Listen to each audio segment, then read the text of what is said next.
The child's blood left dark drops in the snow. Silas Cordell heard the pounding on his cabin door and knew bone deep that his careful solitude was ending.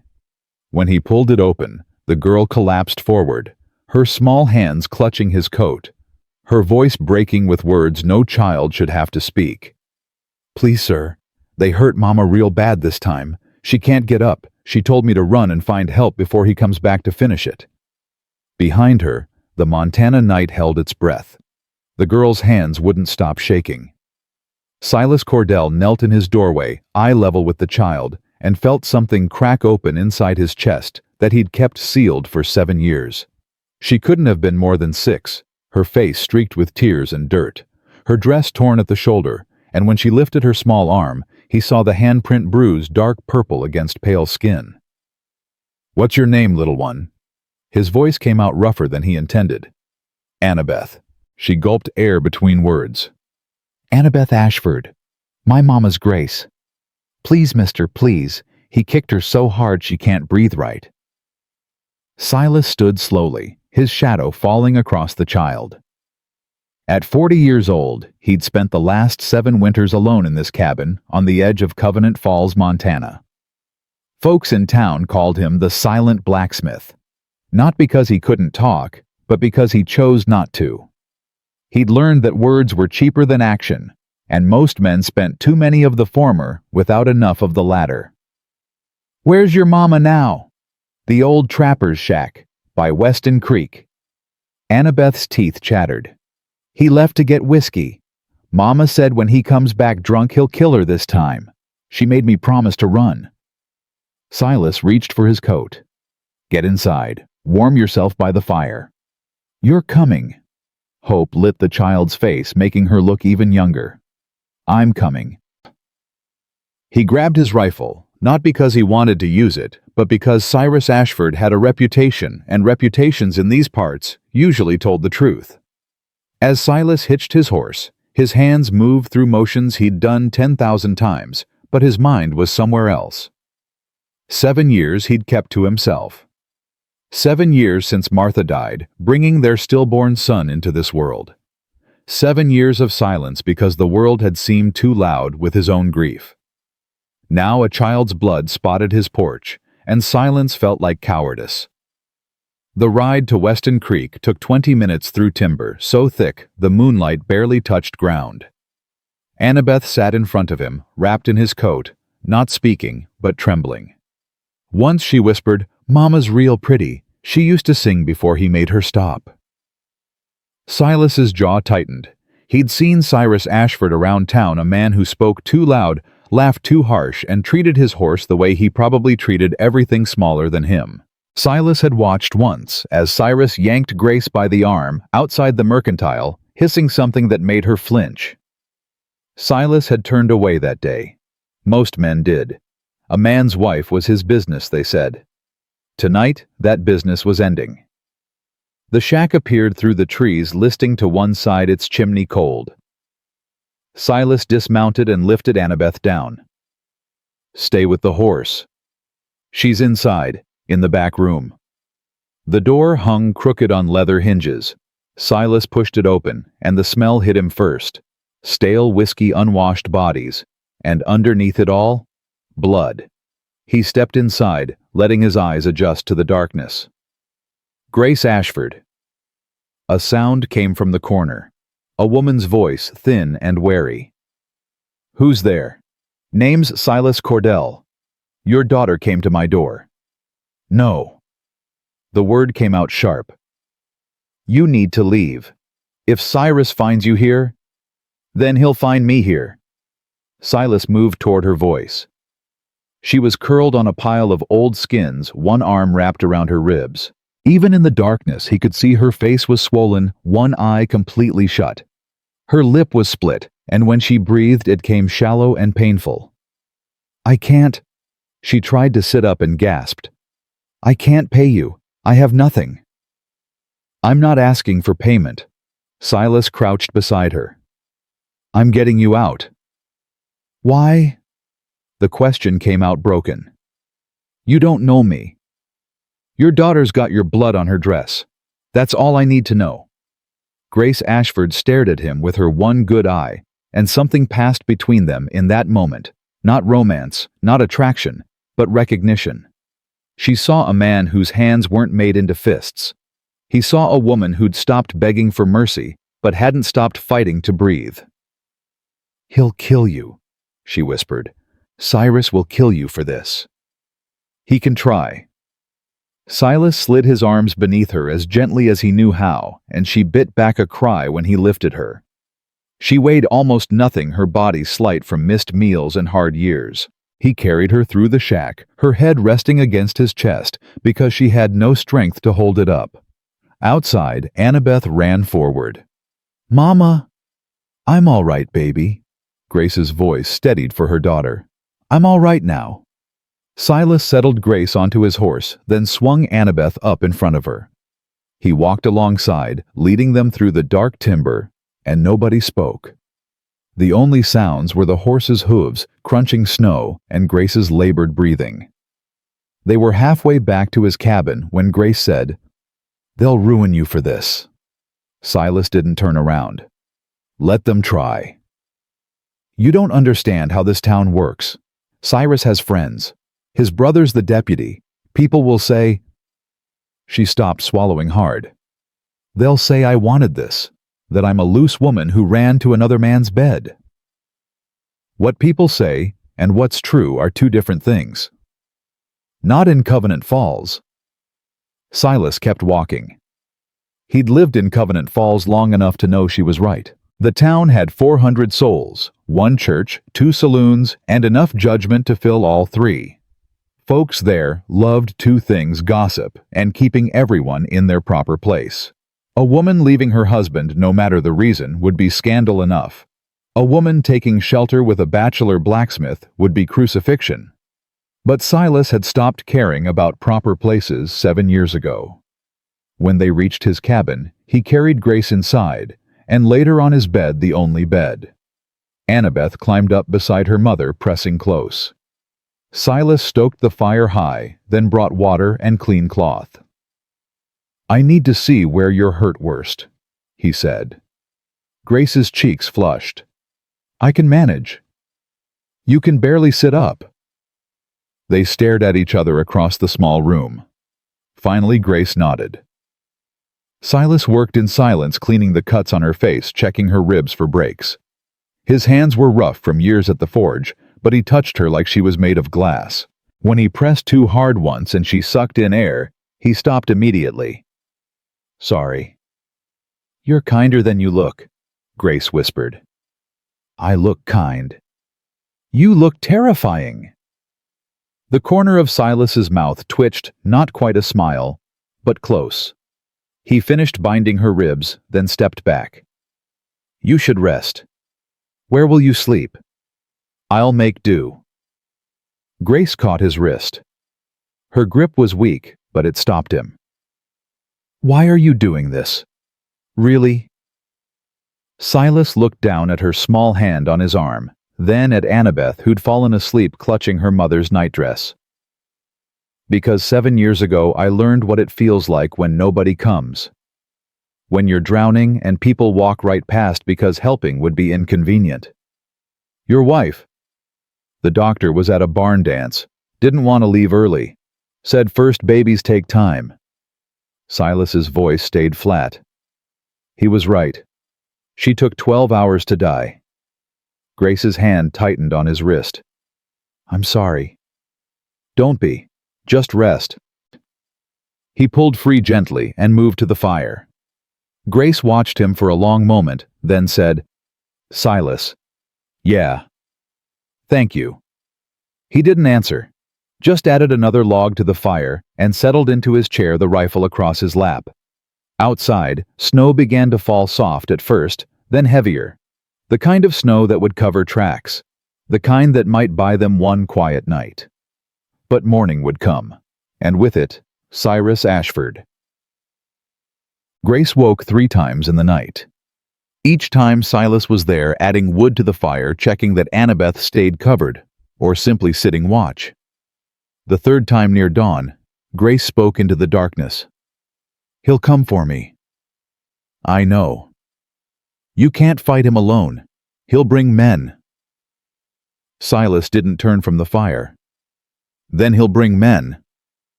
Why would you risk that? You don't owe us anything.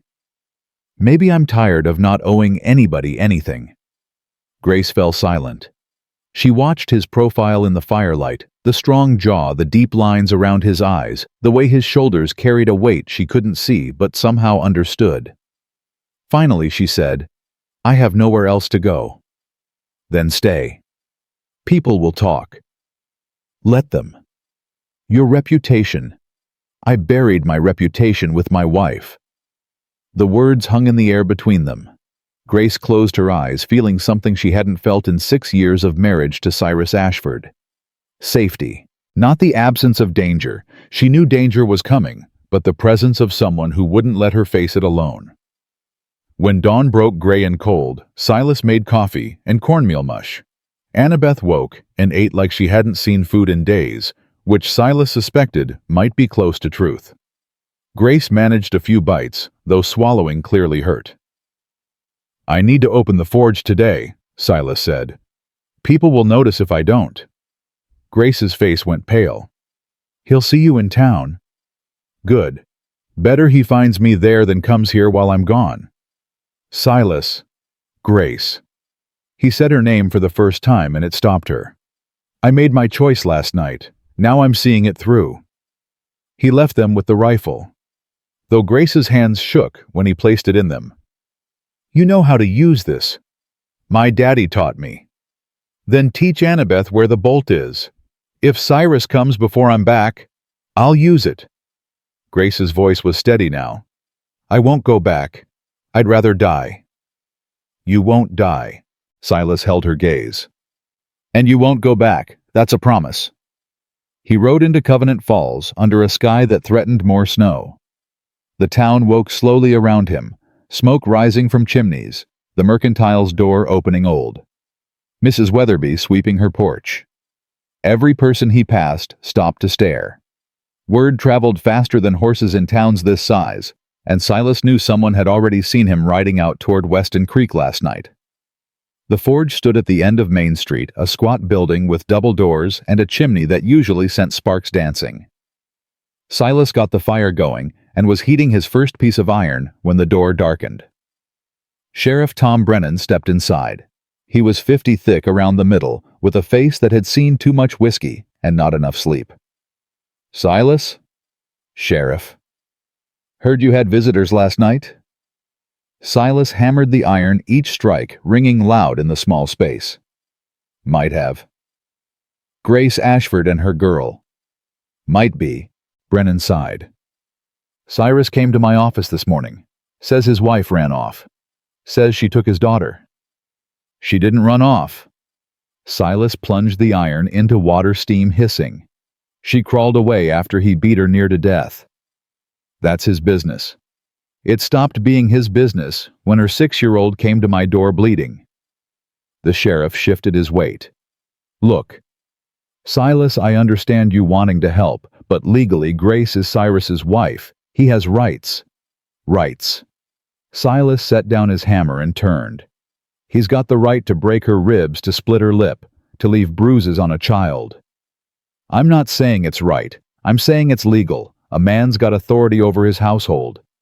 Then the law's wrong. They stared at each other. Finally, Brennan said, Cyrus wants her back. Today. If you don't hand her over, he's talking about getting a posse together. Let him try. Silas, think about what you're doing. You're making enemies you don't need. I've got one enemy. That's enough. The sheriff left, shaking his head. Silas went back to work, but he felt eyes on him all day. Women whispered behind their hands as they passed the forge. Men stopped to watch him work, their faces hard with judgment. By noon, 3 people had come to collect work they'd ordered and canceled instead. Can't do business with a man who breaks up marriages.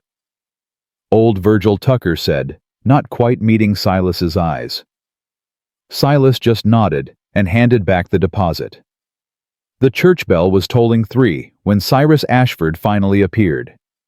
He came alone, not because he lacked courage, but because he wanted the town to see him as the wronged husband, dignified in his pain. He was a big man, thick through the chest, with hands that looked like they'd been made for breaking things. Cordell. Silas straightened from the anvil. Ashford. I want my wife back. She's not property to be returned. Cyrus's face darkened. She's my wife. That means she's mine by law and by God. You got no right to keep her. I'm not keeping her. She's choosing to stay. Choosing? Cyrus spat the word. You've poisoned her mind, filled her head with ideas about leaving. Grace knows her place. She knows her duty. Her duty isn't to be your punching bag. Cyrus took a step forward. You calling me a liar? I'm calling you a coward who beats women and children. The forge went silent. Cyrus's hands curled into fists, and for a moment Silas thought it would end right there, a brawl in the dirt that would settle nothing. But Cyrus wasn't stupid. He knew hitting the blacksmith in front of witnesses would turn the town against him. Instead, he smiled. It was the ugliest expression Silas had ever seen. You think you're noble? You think you're saving her? Cyrus's voice carried across the street, loud enough for everyone to hear. You're just another man who wants what's mine. Everyone in this town knows what you really want from Grace. They're already saying she's warming your bed. Then they're liars, same as you. Maybe. Cyrus shrugged. Or maybe Grace has always been a whore, and I was fool enough to marry her. Maybe she spread her legs for you the first night, grateful for a new provider. Silas moved before he could think. His fist caught Cyrus square in the jaw, sending him sprawling into the dirt. The crowd that had gathered gasped. Silas stood over him, breathing hard. Say that again? Cyrus wiped blood from his mouth. His eyes glittered with triumph. Hit me again. Go ahead. Prove to everyone you're just a savage who can't control himself. Silas forced his hands open. Cyrus was baiting him, trying to make him the villain in this story. He stepped back. Grace isn't coming back to you. Not today. Not ever. Cyrus climbed to his feet. We'll see about that. This isn't over, Cordell. Not by a long shot. He walked away, and the crowd parted for him. Silas stood alone in front of his forge, feeling the weight of every eye on him. Then, from the crowd, one voice rose. Shame on you, Silas Cordell. It was Prudence Calloway, the minister's wife. She stood on the boardwalk, her face pinched with righteousness. Shame on you for breaking apart a Christian marriage. Whatever Grace told you, whatever lies she spun, a wife's place is with her husband. That's God's law. God's law doesn't include beating a woman senseless, Silas said. A husband has the right to discipline. Discipline. Silas's voice cracked like thunder. Is that what you call it when a 6-year-old runs through the night with blood on her dress? Discipline. Prudence's mouth thinned. You don't know what goes on in that house. Grace has always been willful, proud. Maybe she needed to be beaten. Silas looked around at all of them, the town he'd lived in for 15 years, the people he'd shod horses for, made tools for fixed plows for. Is that what you all think, that Grace deserved what Cyrus did? Silence answered him. Not the good kind. The kind that agreed without saying so. Finally, one man stepped forward. Doc Henderson, 70 years old, with hands that still stayed steady. I don't think she deserved it, Silas, and I'll say so to anyone who asks. That makes 2 of us, said a woman's voice. Sarah Brennan, the sheriff's wife, moved to stand beside the doctor. I've seen the bruises on Grace. Seen them for years. We all have. We just pretended not to. Sarah, the sheriff started. No, Tom. She turned to her husband. We pretended not to see, because it was easier than doing something. Silas did what we should have done years ago. The crowd shifted uneasily. Some nodded, others turned away. But the silence had broken, and that was something. Silas nodded to Sarah and Doc Henderson, then walked back into his forge. He worked until dark, and nobody else came. When he finally headed home, the temperature had dropped, and new snow was falling. The cabin was warm when he entered. Grace had managed to make soup nothing fancy, just broth and vegetables, but the smell filled the small space. Annabeth was sitting by the fire, using a piece of charcoal to draw on a flat stone. "You're back," Grace said. She'd been standing by the window watching the trail. Relief flooded her face. "I'm back." "Cyrus came to town." "He came." "What happened?" Silas hung his coat. "He made his accusations. I made my position clear." "Did you?" Grace glanced at Annabeth. "Did you hurt him?" "Not as much as I wanted to." They ate in silence, Annabeth between them. The child had barely spoken since they arrived, just watched everything with old eyes. When she finished eating, she looked up at Silas. "Are you going to be my new papa?" Grace choked on her soup. "Annabeth." "It's all right," Silas said quietly. He looked at the little girl, at her hopeful face, and felt that crack in his chest widen. "I'm not your papa, but I'm your friend, and friends don't let bad things happen to each other. Mama says papa is bad." "Your papa is sick, sweetheart," Grace said quickly. "He's sick in his heart." "Can he get better?" Grace's eyes met Silas's across the table. He saw the question there, the desperate hope that maybe Cyrus would change, that this nightmare would end some way other than violence. But Silas had lived long enough to know better. "Some sicknesses don't heal," he said. After Annabeth fell asleep, Grace and Silas sat by the fire. She was stronger today, moving with less pain, though she still favored her right side. "Thank you," she said quietly. "For today. For all of it. You already thanked me. I'll keep thanking you until it feels like enough. It never will." Silas poked the fire. "You don't owe me anything, Grace." "I owe you everything." "No." He looked at her. "You're paying me back right now just by being here." "How?" "This cabin's been dead for 7 years. Now it's not." Grace's eyes shimmered in the firelight. "What happens tomorrow?" "Tomorrow we take it one day at a time. That's all we can do. And when Cyrus comes back, because he will, then I'll be here. He'll bring others. Let him." Grace shook her head. "You keep saying that. Let him. Like you're not afraid." "I'm afraid," Silas admitted. But being afraid never stopped anything that needed doing. They sat in comfortable silence until Grace finally said, "I was 17 when I married Cyrus. He seemed strong, capable. My father had just died, and I thought—" She swallowed. "I thought strength meant safety. I was wrong. Strength without kindness is just cruelty. You're strong and kind. I'm stubborn. There's a difference." Grace almost smiled. "You're both." The fire crackled. Snow tapped against the windows. And in that small cabin at the edge of the Montana wilderness, 2 broken people sat together and felt a little less alone. But outside in the dark, Silas Ashford was gathering his forces, and the storm that was coming would make the snow seem gentle. The first 3 days passed in a strange kind of peace that Grace knew couldn't last. She woke each morning to the sound of Silas building up the fire, his movements careful and quiet so as not to disturb them. Annabeth would stir next, crawling from the bed to press herself against Grace's side, and together they'd watch the big blacksmith move through his morning routine with the efficiency of a man long accustomed to solitude. On the 4th morning, Grace managed to stand without her ribs screaming. She found Silas at the table drinking coffee in the pre-dawn dark. "I can't just lie in your bed forever," she said. He looked up. "You're healing. That takes time. I can help, cook, clean, something to earn my keep." "You don't need to earn anything." "Yes, I do." Grace moved to the stove, her hands already reaching for the coffee pot. "I've spent 6 years being useless. Let me be useful now." Silas watched her pour coffee with shaking hands, watched her jaw set with determination, even as pain flickered across her face. "Grace, please." She turned to him. "I need to do this." He nodded slowly. "All right."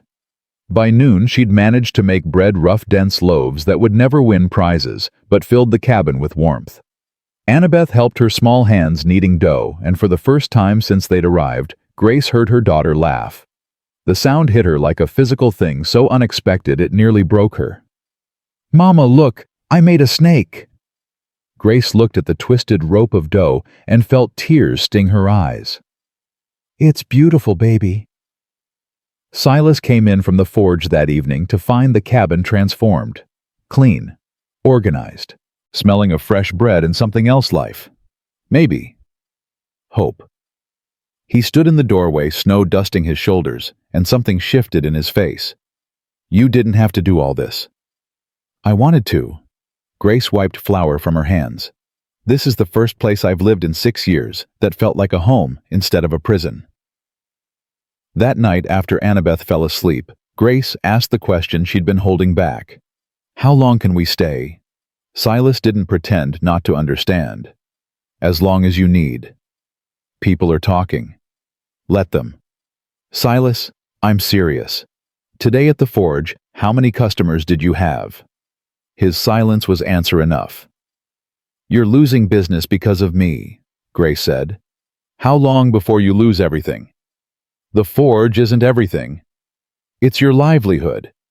And you're someone's life." He looked at her directly. "There's a difference."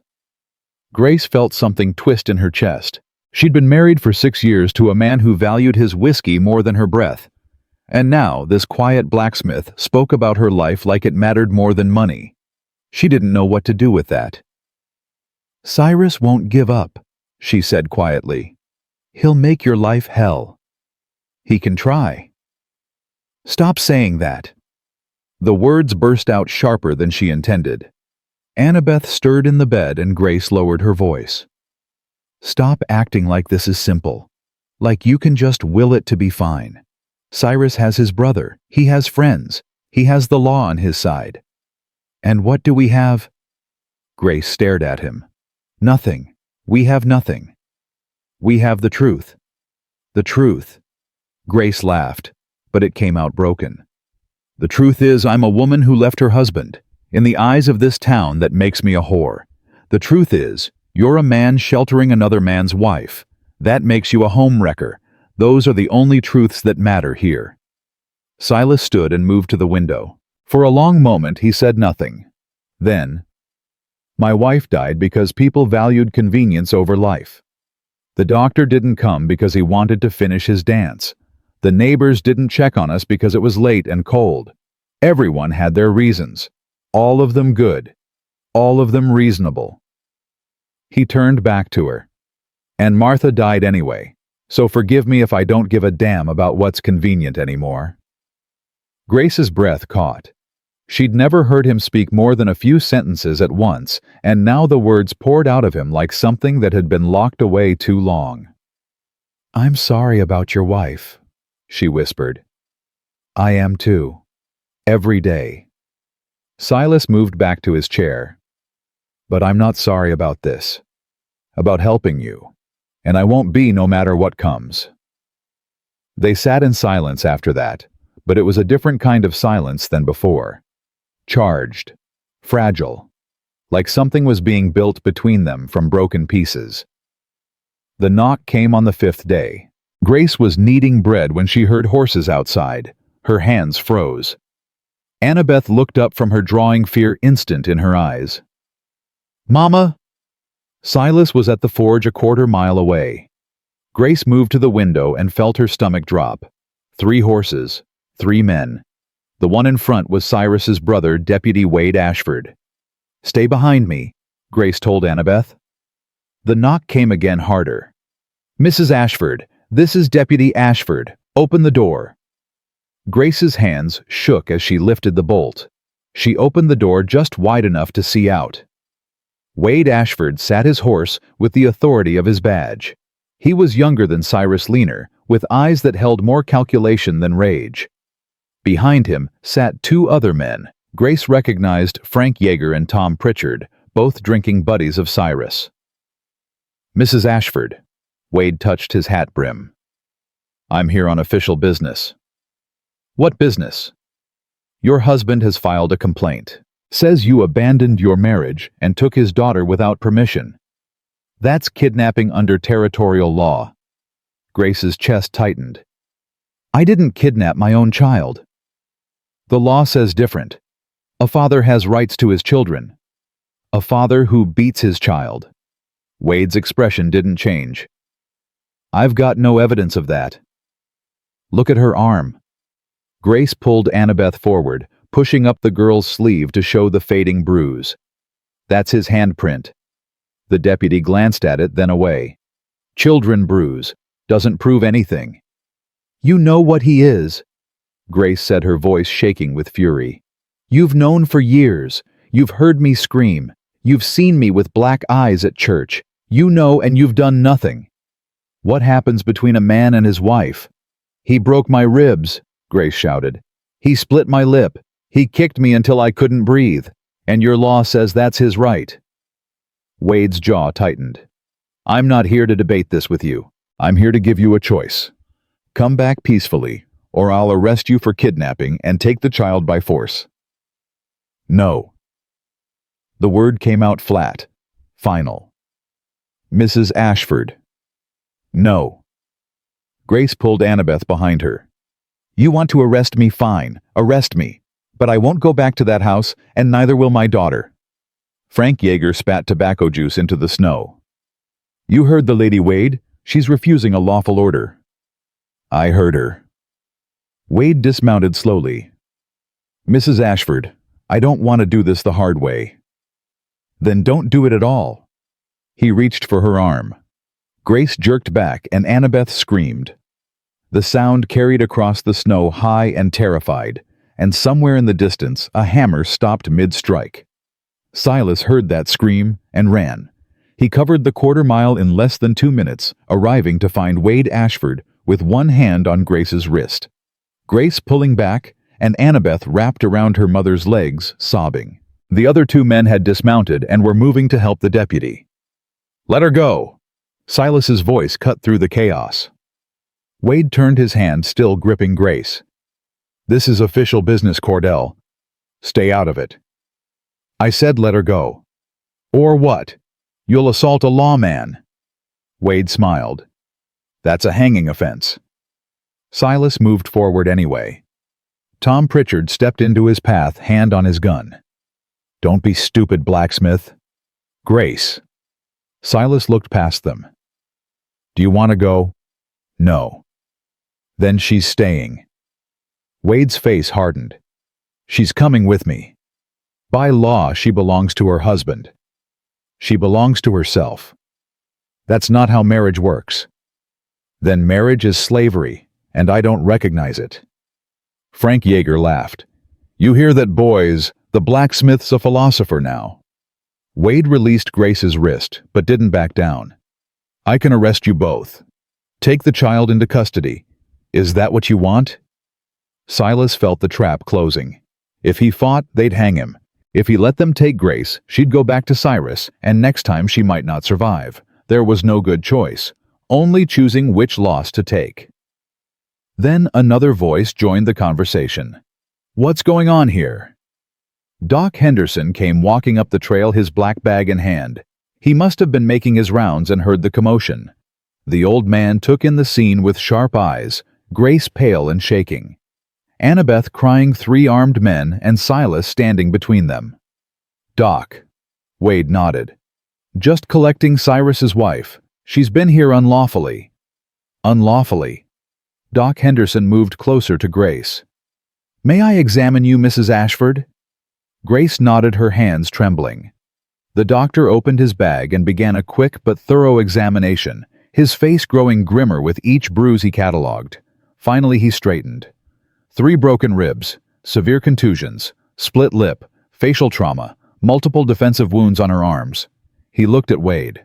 This woman has been systematically beaten. Recently. That's between her and her husband. Is it? Doc Henderson's voice went cold. Because I took an oath to do no harm, and sending this woman back to the man who did this seems like harm to me. Your oath doesn't override the law. Maybe not. But my testimony will matter if this goes to court. The doctor turned to Silas. I'll document everything. Photograph the injuries if needed. and I'll testify that sending Mrs. Ashford back to her husband would be medical malpractice." Wade's face tightened with frustration. He looked at Grace at Silas at the doctor standing between them. Finally, he mounted his horse. "This isn't over," he said. "Cyrus has rights. I'll be back with a warrant." "You do that," Doc Henderson said calmly. "And I'll make sure the judge sees what marital rights look like on a woman's body." The three men rode off. Grace collapsed against the cabin wall, shaking so hard her teeth chattered. Annabeth clung to her, still crying. Silas moved to steady them both, and Doc Henderson watched with knowing eyes. "You've made powerful enemies, son," the old doctor said quietly. "I know. Cyrus won't let this stand, neither will his brother." "I know that too." Doc Henderson studied him for a long moment. "You love her." Silas glanced at Grace, who was trying to comfort Annabeth. "I barely know her." That wasn't the question. "No." Silas met the doctor's eyes. "But I won't let her be hurt again. That's enough." "Is it because enough might get you killed?" "Then I'll die knowing I did the right thing." The doctor sighed. "You're a fool, Silas Cordell." "Probably. A noble fool, but a fool nonetheless." Doc Henderson closed his bag. "I'll spread word about Grace's injuries. Make sure folks know what really happened. But you need to understand this town doesn't like change. And a woman leaving her husband is about the biggest change there is." After the doctor left, Silas got Grace and Annabeth inside. Grace couldn't stop shaking. The near miss of being taken back. The terror of watching men come for her daughter had broken something loose inside her. She sat by the fire, Annabeth in her lap, and tried to breathe through the panic. "I'm sorry," she whispered. "I'm so sorry." "For what?" "For bringing this on you. For making you a target." Silas knelt in front of her. "Grace, look at me." She raised her eyes red from unshed tears. "You didn't bring this on me," he said. "Cyrus did. Wade did. Every person in this town who saw your bruises and looked away did. But not you. Never you. They're going to destroy you. Let them try." "Stop saying that." Grace's voice broke. "Stop pretending you're invincible. You're one man against a whole town. Then we'll be two against a town." Grace stared at him. "What? You think I'm fighting this alone? You're fighting too. Every day you wake up and choose not to go back. You're fighting. Every time you stand up straight instead of cowering, you're fighting. We're in this together, Grace, whether you realize it or not." Something shifted in her face. Not quite hope, not quite belief, but the beginning of both. She nodded slowly, then pulled Annabeth closer and let herself lean against Silas's shoulder. He stiffened briefly, surprised, then carefully put his arm around them both. They stayed like that until the fire burned low. That night, after Annabeth fell asleep, Grace asked, "What's your plan?" "My plan. When they come back. Because they will." Silas poked the fire. "I'll face them." "And then what? Fight the whole town, get arrested, hanged." "If it comes to that." "Silas." Grace moved to sit beside him. "I need you to be honest with me. Not noble. Not self-sacrificing. Honest. What are our chances?" He was quiet for a long time. Finally, "Not good." "How not good?" "Wade has the law. Cyrus has public opinion. They have weapons authority and the weight of tradition." Silas looked at her. "We have the truth, and the truth doesn't always win." Grace felt something inside her harden. All her life she'd been taught to be soft, to bend, to submit. It had nearly killed her. "Then we need more than truth." "Like what?" "Allies, witnesses, people willing to stand up." "Doc Henderson will help. One man isn't enough." "Sarah Brennan spoke up for you in town." Grace shook her head. "Sarah's married to the sheriff. She can't go against her husband publicly." "Then who?" "I don't know yet." Grace stared into the fire. But there have to be others. Women who've seen what I've seen, who've lived what I've lived. They're just too afraid to speak. Can you blame them? No, but I can show them it's possible. Grace turned to him. Tomorrow I want to go to town. Grace, that's not safe. I know, but hiding here won't change anything. If people are going to talk about me, let them talk to my face. Let them see I'm not ashamed. You shouldn't have to prove yourself to anyone. But I do, because that's how this works. Grace's voice was steady now. They think I'm a whore who ran to your bed. Fine, let them think it. But they're going to see that whore stand tall and tell the truth anyway. Silas studied her face, the determination there, the fear underneath it, and the courage to act despite both. You're braver than you know. I'm terrified. That's what makes it brave. The next morning dawned cold and clear. Grace, dressed in her plainest dress, pinned her hair back severely, and looked at herself in Silas's small mirror. The bruises had faded to yellow-green. The split in her lip was healing. She looked like what she was, a woman who'd survived. Ready? Silas asked. No, but I'm going anyway. They left Annabeth with Doc Henderson, who'd agreed to watch her. The ride into town was silent. Grace sat behind Silas on his horse, her hands gripping his coat, and tried not to think about all the ways this could go wrong. Covenant Falls looked the same as always. Smoke rising from chimneys, people moving along the boardwalks. But when Silas and Grace rode down Main Street, conversations stopped. Women turned to stare. Men's faces hardened with judgment. Silas helped Grace dismount in front of the general store. Every eye was on them. We need supplies, Grace said loudly, clearly. For the cabin. Of course. Silas offered his arm. Grace took it, her hand trembling, but her head high. They walked into Mercer's general store, and the conversations inside died instantly. Mrs. Mercer stood behind the counter, her face tight with disapproval.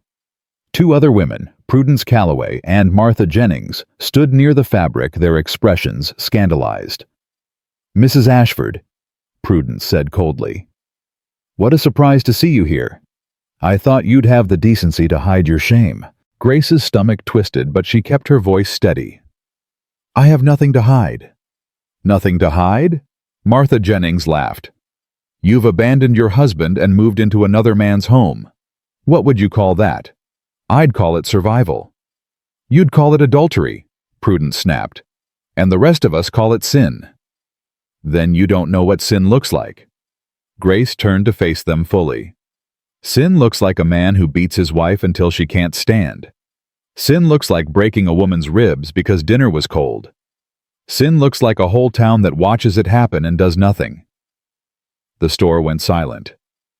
Mrs. Mercer's expression flickered, something like guilt crossing her face before she schooled it away. We don't know what happened in your marriage, Prudence said. We only know what we see. A woman living in sin with a man not her husband. I'm not living in sin.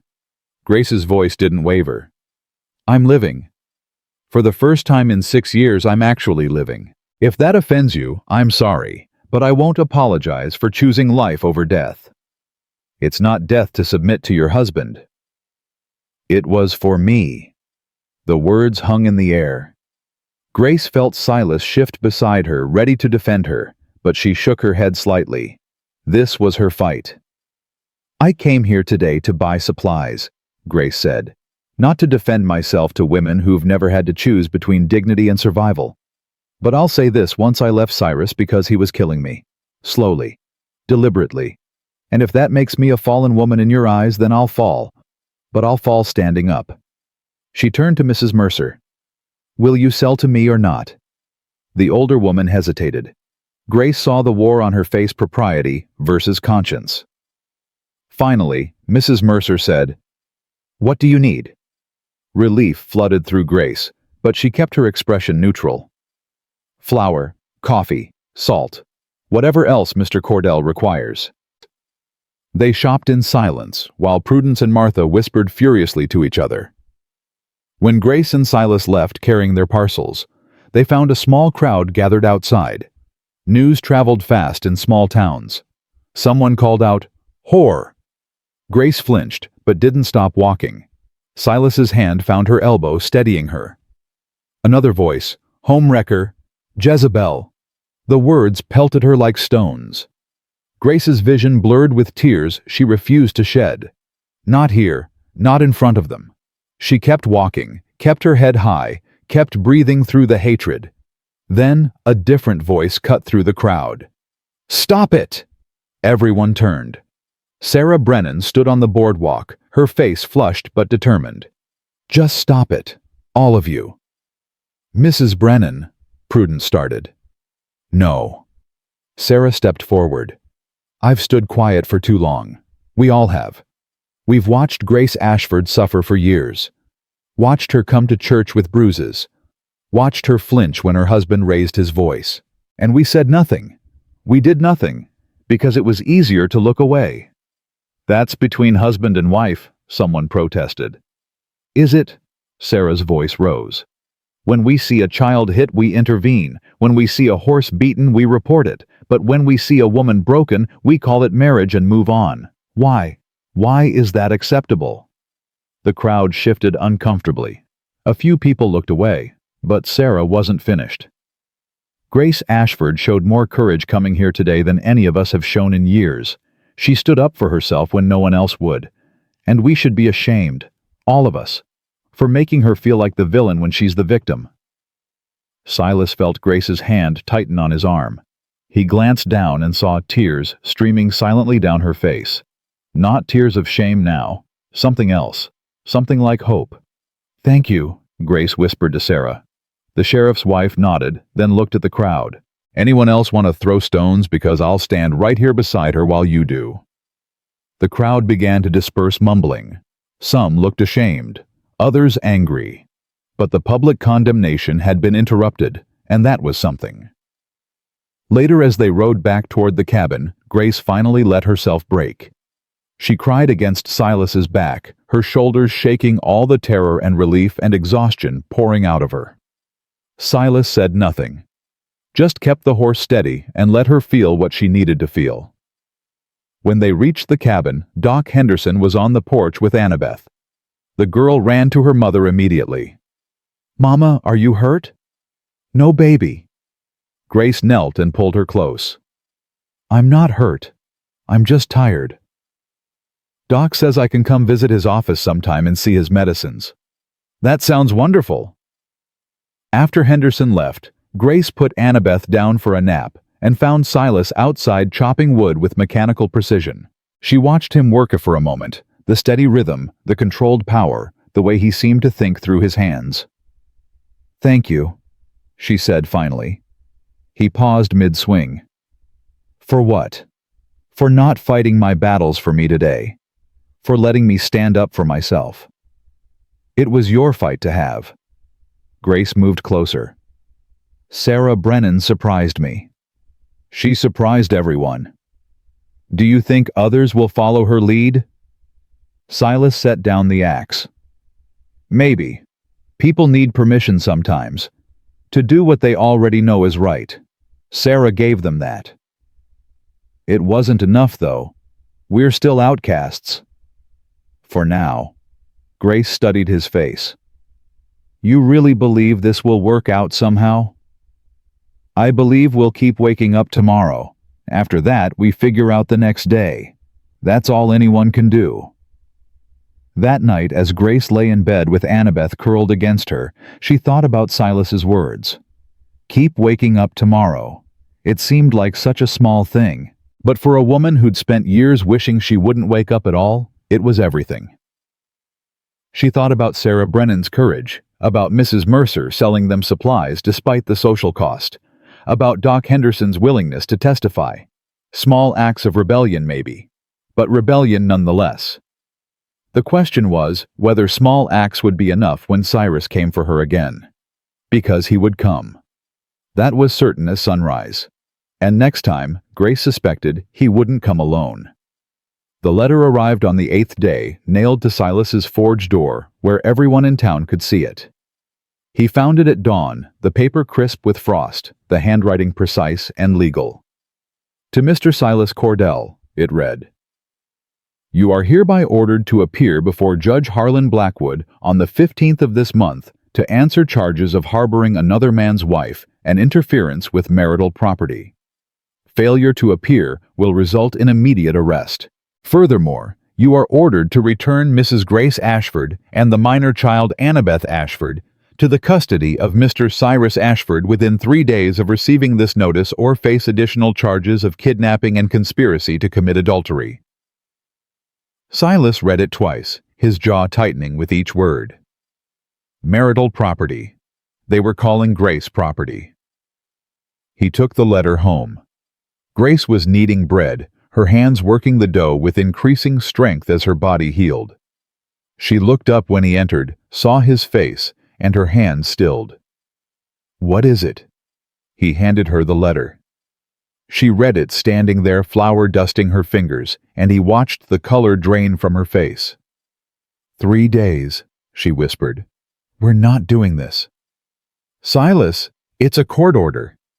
"It's wrong." "That doesn't matter." Grace's voice cracked. "The law doesn't care if it's wrong. They're going to force me back, and if you try to stop them, they'll arrest you." "Then they'll arrest me." "No." Grace crumpled the letter in her fist. "No, you're not throwing your life away for me. I won't let you. You don't get to decide that." "Yes, I do." She moved toward him, her eyes blazing. "You've done enough. More than enough. But I won't watch them hang you because of me." "Grace?" "I'll go back." The words fell like stones between them. Silas stared at her, disbelieving. "What?" "I'll go back to Cyrus. I'll tell the judge it was all a misunderstanding, that I was sick and confused and you were just helping." "You can't do that." "I can. I have to." "He'll kill you." Silas's voice was raw. "Maybe not today, maybe not tomorrow, but eventually he'll kill you. Better me than you." "How is that better?" Grace's eyes filled with tears. "Because you have a life worth living. You have your forge, your cabin, a future. I'm broken goods, Silas. I've been broken so long I don't remember what whole feels like. But you're good, you're decent, and I won't let them destroy you for trying to save someone like me." Silas crossed the distance between them in 2 steps and gripped her shoulders. "Listen to me. You are not broken goods. You are not property. You are not whatever lies Cyrus has beaten into your head. You're Grace Ashford, and you're worth fighting for. You don't know me. I know enough. You know what? That I'm good at kneading bread, that I can sweep a floor, that I cry myself to sleep every night because I'm terrified he'll find us." Grace's voice shook. "That's not a person worth dying for. You're wrong. I'm realistic. You're scared." "Of course I'm scared." Grace jerked away from him. "I've been scared every day for 6 years. I'm scared when I wake up. I'm scared when I go to sleep. I'm scared of shadows and footsteps and men's voices raised in anger. That's my life, Silas. That's what I am. And you can't fix that by going to jail for me." Annabeth appeared in the doorway, her small face tight with worry. "Mama, why are you yelling?" Grace's expression crumbled. She sank into a chair, pulling her daughter close. "I'm sorry, baby. Mama's just upset." "Is Papa coming?" The question hung in the air. Grace looked at Silas over Annabeth's head, and he saw the defeat in her eyes, the resignation, the bone-deep exhaustion of someone who'd fought too long and lost too often. "I don't know," Grace whispered to her daughter. But they both knew the answer. Cyrus was coming. The only question was whether Grace would go willingly or be dragged. That afternoon, Silas rode to Doc Henderson's house. The old physician was in his study reading medical journals by lamplight. "Silas." Henderson looked up. "I heard about the court order." "Everyone's heard. That was the point." Silas dropped into a chair. "I need your advice." "Legal advice? I'm a doctor, not a lawyer. Human advice, then. Henderson set down his journal. You want to know if you should let her go. I want to know if I have the right to stop her. That's a different question entirely. The doctor poured 2 glasses of whiskey and handed one to Silas. Grace is an adult. She can make her own choices. Even if those choices kill her. Even then, you can't save someone who doesn't want to be saved. She wants to be saved. She's just more afraid of what it'll cost me. Henderson nodded slowly. That's love, son. It's not love. She barely knows me. Love isn't about time. It's about seeing someone's worth when they can't see it themselves. The doctor sipped his whiskey. She sees your worth. Now you need to help her see her own. How? That I can't tell you. But I will say this, the hearing is in 7 days. Judge Blackwood is fair as far as territorial judges go. If you can prove Cyrus is a danger, if you can show Grace has cause to fear for her life, he might rule in her favor. Might. Law's a tricky thing out here. We're still territory, not a state. Women have almost no rights. A man's authority over his wife is pretty much absolute. Henderson leaned forward. But judges are human. They can be moved by evidence, by testimony, by seeing the truth with their own eyes. Then we need witnesses. More than that, you need people willing to go on record, to stand up in court and say what they saw. That's dangerous. It makes enemies. Silas finished his whiskey. Then we find people brave enough to have enemies. Over the next 2 days, Silas and Doc Henderson quietly visited every person in Covenant Falls who'd ever seen Grace with bruises. Every neighbor who'd heard screams from the Ashford house. Every merchant who'd watched Cyrus drag Grace by the arm or strike her in public. Most refused to help.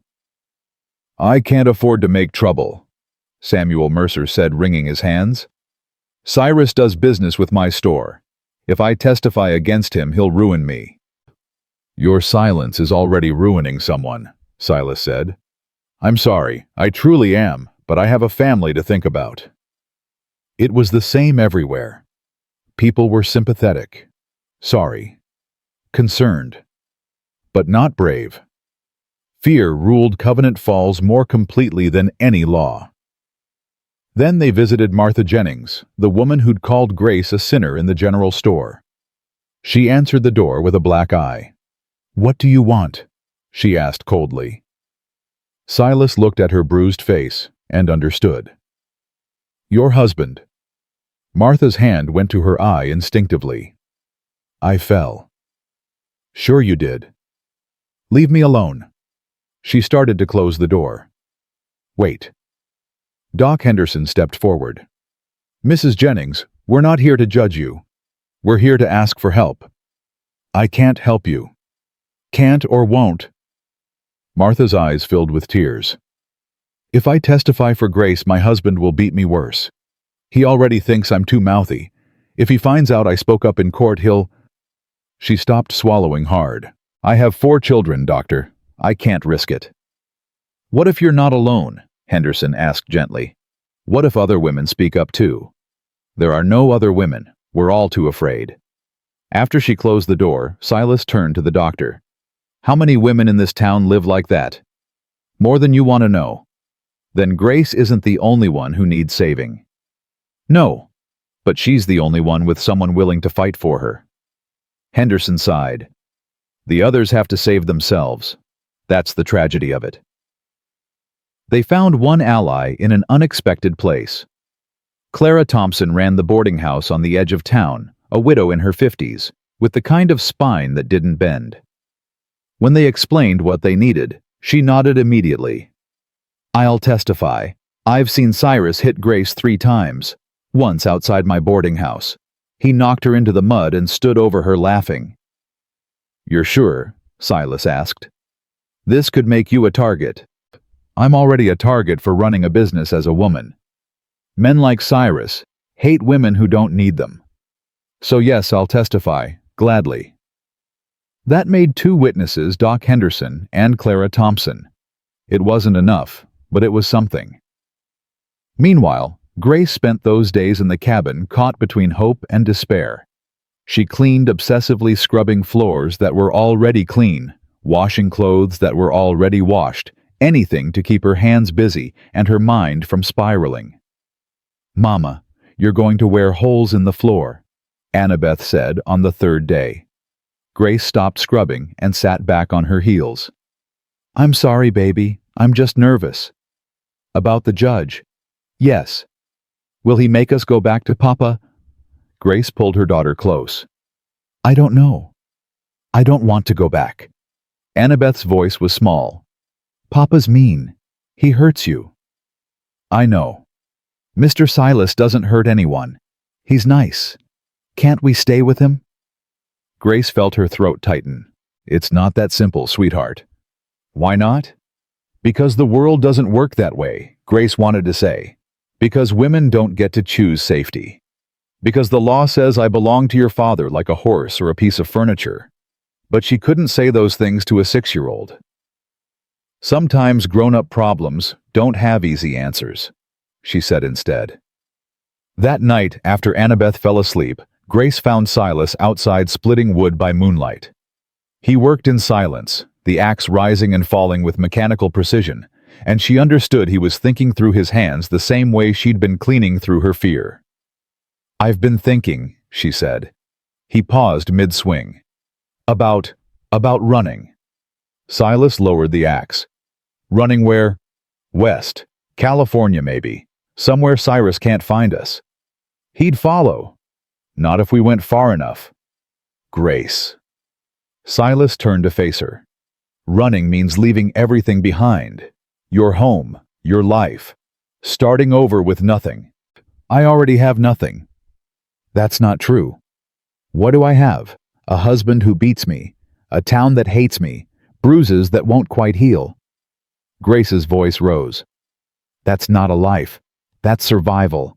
And I'm tired of just surviving. So we fight. And if we lose, then we lose together."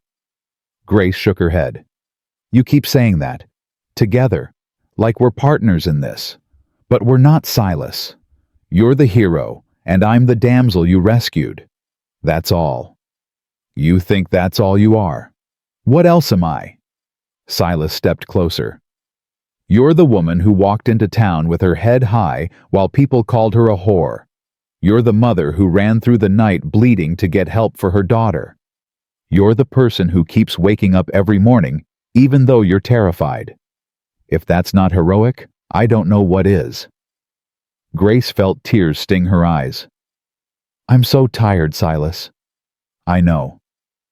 I'm tired of being afraid, tired of fighting, tired of hoping things will get better when they never do."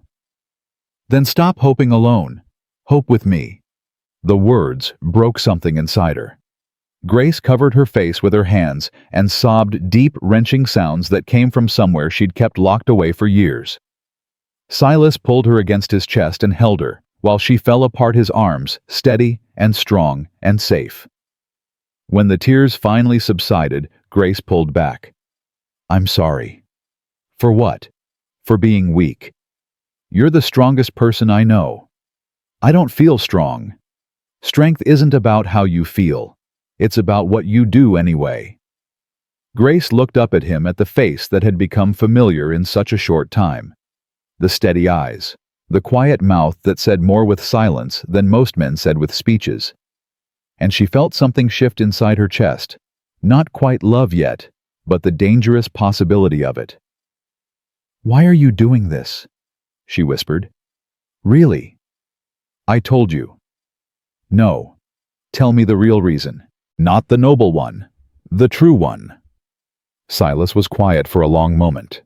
Then, "Because 7 years ago, I failed someone who needed me. I let my wife die because I didn't know how to save her, and I've lived with that every day since. So when your daughter showed up at my door bleeding, I saw a chance to not fail again, to be the person I wasn't before. That's not fair to yourself." "Maybe not, but it's honest." Grace reached up and touched his face, her fingers gentle against his rough jaw. "You didn't fail your wife. The world failed her. There's a difference. Is there? Yes, because the world is big and cruel and doesn't care. But you care so much it's breaking you. I see it. The way you lie awake at night thinking about every possible outcome. The way you check the door 10 times before bed. The way you watch me like you're afraid I'll disappear. Silas caught her hand against his face. I'm afraid you'll disappear. I'm not going anywhere. You were talking about running 5 minutes ago. That was fear talking. This is me. Grace kept her hand against his cheek. And I'm telling you, I'm staying. Whatever comes, we face it together. Really together. Not you protecting me. Us protecting each other. I don't need protecting. Everyone needs protecting sometimes. Even big silent blacksmiths who think they have to carry the world alone. Something in Silas's expression softened. He turned his head and kissed her palm, a brief, gentle touch that sent electricity through Grace's whole body. She froze, her breath catching. Sorry, Silas said immediately. I shouldn't have. Don't apologize. Grace's voice came out shaky. Please don't apologize. They stood in the moonlight, her hand still against his face, his lips still pressed to her palm, and the whole world seemed to hold its breath. Then Annabeth called out from inside, having a nightmare, and the moment shattered. Grace pulled away. I should go. I'll be here. She went to comfort her daughter, but the feeling of Silas's lips against her skin stayed with her through the night. The next morning brought more trouble. Silas opened the forge to find all his tools scattered across the floor, the fire deliberately extinguished with water, and a message carved into his workbench, wife stealer. Cyrus, Doc Henderson asked when Silas showed him the damage. Or someone who supports him. That's half the town. Silas began gathering his tools. Then half the town better learn to shoe their own horses. But the vandalism was just the beginning. Over the next 3 days, Silas lost 5 more customers. Someone let his horse loose in the night, and he spent 2 hours tracking it down. The general store suddenly refused his credit, claiming he was a bad risk. Even the saloon, which served anyone with money, turned him away. We don't serve men who break up families, the bartender said.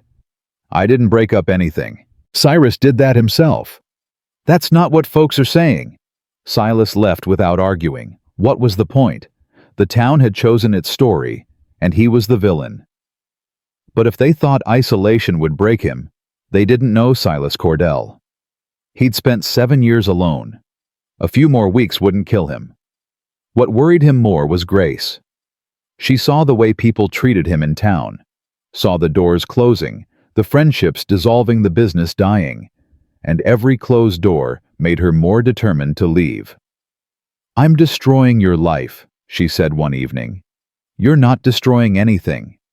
Look around, Silas. You're being pushed out of your own town because of me. So we'll build a new life somewhere else. That's not fair to you.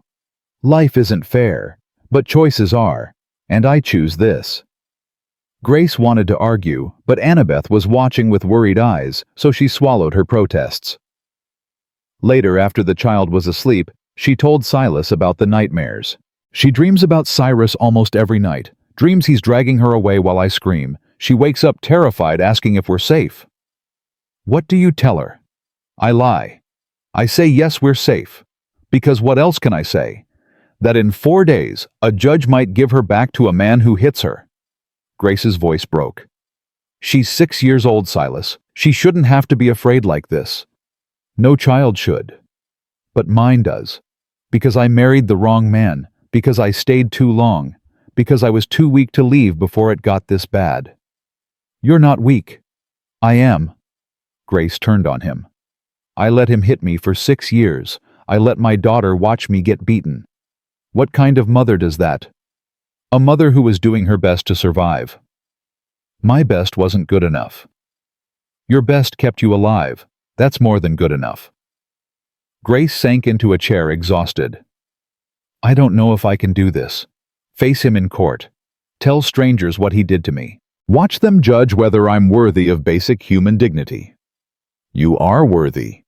Says you. The judge might disagree. Then we change his mind. How? Silas pulled a chair across from her. Doc Henderson found 2 more witnesses. Women willing to testify about what they've seen Cyrus do. Grace's eyes widened. Who? Beth Crawford from the church. She saw Cyrus hit you outside service last Easter. And Emma Wallace, who lives next to your old house. She heard him threaten to kill you. They'll testify. They will if you do. Grace felt hope and terror war inside her chest. If I testify, Cyrus will make my life hell. He already has. It could get worse. Or it could get better. But we won't know unless we fight. Grace thought about Annabeth's nightmares. About 6 years of flinching at raised voices. About the bruises that had become so constant she barely noticed them anymore. About what her life would look like in another 6 years if she went back. Okay, she whispered. Okay. I'll testify. I'll tell the truth. All of it. Grace looked at Silas. And if the judge rules against me anyway, if he sends me back to Cyrus, I want you to promise me something. What? Promise you'll take Annabeth. Grace. Promise me. Her voice was fierce. If I have to go back, I won't take her with me. She deserves better than watching me die slowly. So promise you'll take her. Raise her. Keep her safe. That's not going to happen. Promise anyway. Silas looked at her for a long moment. Then, I promise. Grace nodded, tears streaming down her face. Thank you. That night she didn't sleep. She lay in the dark with Annabeth curled against her side and thought about everything she'd say in court. Every bruise. Every broken promise. Every moment she'd believed she deserved the pain. In the other room, Silas didn't sleep either. He sat by the fire and thought about Judge Blackwood, who he'd met once years ago. A hard man. Fair but traditional. The kind who believed in order and hierarchy and a woman's place. The kind who might look at Grace and see not a survivor, but a troublemaker. The hearing was in 4 days. 4 days to prepare. 4 days to gather evidence. 4 days until Grace had to stand before a judge and jury of men and convince them her life was worth more than their tradition. 4 days until everything changed. Outside snow began to fall again. Soft at first, then heavier. Covering the world in white. Making everything look clean and new. But underneath the snow, the ground was frozen hard. And nothing frozen ever changed quickly. Inside the cabin, Grace finally drifted into uneasy sleep. She dreamed of courtrooms and judges with blank faces. She dreamed of Cyrus's hands around her throat. She dreamed of running and running, but never getting anywhere. And in the dream, she heard Annabeth calling for her, but she couldn't reach her daughter no matter how hard she tried. She woke, gasping Silas beside the bed instantly. "You're okay," he said. "You're safe." But Grace knew better. Safety was temporary. Fragile. Something that could be taken away by a judge's ruling or a husband's fist. She wasn't safe. Not yet. Maybe not ever. But in 4 days, they'd find out just how much the truth was worth in a world that valued order over justice. The morning of the hearing arrived gray and cold. Grace woke before dawn with her stomach in knots, listening to Silas move through the cabin preparing coffee. She'd barely slept, her mind rehearsing everything she needed to say, every question she might face, every way Cyrus could twist the truth into lies. "You should eat something," Silas said when she emerged. "I can't." "Grace. If I eat, I'll be sick. I'm already sick." She pressed a hand to her stomach. "What if I freeze up there? What if I can't speak?" "Then you take a breath and try again." "What if the judge doesn't believe me?" "Then we appeal. We fight harder." Grace wanted to believe him, but fear had settled into her bones. She dressed carefully in her plainest dress, pinned her hair back tight, and looked at herself in the mirror. Her bruises had faded to faint yellow shadows. Would that help her case or hurt it? Would the judge think she was exaggerating because the evidence had healed? Annabeth clung to her mother's skirts while Grace prepared. "Mama, do I have to go?" "No, baby. You're staying with Mrs. Thompson today." "I want to stay with you." "I know, but this is grown-up business." "Will Papa be there?" Grace's throat tightened. "Yes." "I don't want you to see him alone." "I won't be alone. Mr. Silas will be there, and Dr. Henderson, and some other friends. Promise you'll come back." Grace knelt and pulled her daughter close. "I promise I'll come back. No matter what happens, I'll come back for you." The ride into Covenant Falls was silent. Silas drove the wagon with Grace beside him, her hands clenched so tight in her lap, her knuckles went white. When they passed other travelers, she felt their eyes following her, felt the weight of judgment that had become constant these past weeks. The courthouse was the largest building in town, a two-story structure that served multiple purposes: courtroom, town hall, meeting space. Today, it was packed. Word had spread about the hearing, and half of Covenant Falls had turned out to watch Grace Ashford's humiliation. Because that's what they expected. A woman put back in her place. "I can't do this," Grace whispered when she saw the crowd. Silas helped her down from the wagon. "Yes, you can. There are so many people. Let them watch. Let them see the truth." Doc Henderson met them at the entrance with Clara Thompson. "Grace," the doctor said gently, "how are you holding up?" "I'm terrified." "Good. That means you understand what's at stake." He handed her a handkerchief. "But remember, you're not on trial here. Cyrus is. You're just telling your story." Inside the courtroom smelled of wood polish and old paper. Rows of benches faced a raised platform where Judge Harlan Blackwood would sit. Grace's eyes immediately found Cyrus sitting in the front row with his brother Wade and a lawyer she didn't recognize, a thin man with spectacles and a cruel mouth. Cyrus met her gaze and smiled. It was the same smile he'd given her on their wedding day, right before the first time he'd hit her. Grace's stomach lurched. "Don't look at him," Silas murmured. "Look at me." She turned to face Silas instead, drawing strength from his steady presence. He'd dressed in his best clothes, still worn, still simple, but clean and respectable. His large frame seemed to fill the space around her, creating a buffer between her and Cyrus's poisonous attention. "All rise for Judge Harlan Blackwood," the bailiff called. The judge entered a man in his 60s with silver hair and a face carved from granite. He took his seat, surveyed the packed courtroom, and frowned. "This is a civil hearing, not a circus," he said. "Anyone who disrupts these proceedings will be removed. Am I understood?" Murmurs of agreement rippled through the crowd. "Good. Let's proceed." Judge Blackwood looked at his papers. "This is the matter of Cyrus Ashford versus Silas Cordell, with Grace Ashford as interested party. Mr. Ashford, you claim Mr. Cordell has unlawfully harbored your wife." Cyrus's lawyer stood. "Yes, Your Honor. Mr. Ashford's wife abandoned her marital home without cause, taking their minor child, and has been residing with Mr. Cordell for nearly 2 weeks. We're seeking her immediate return and requesting charges be filed against Mr. Cordell for interference with marital relations." "I see. And Mrs. Ashford?" The judge looked at Grace.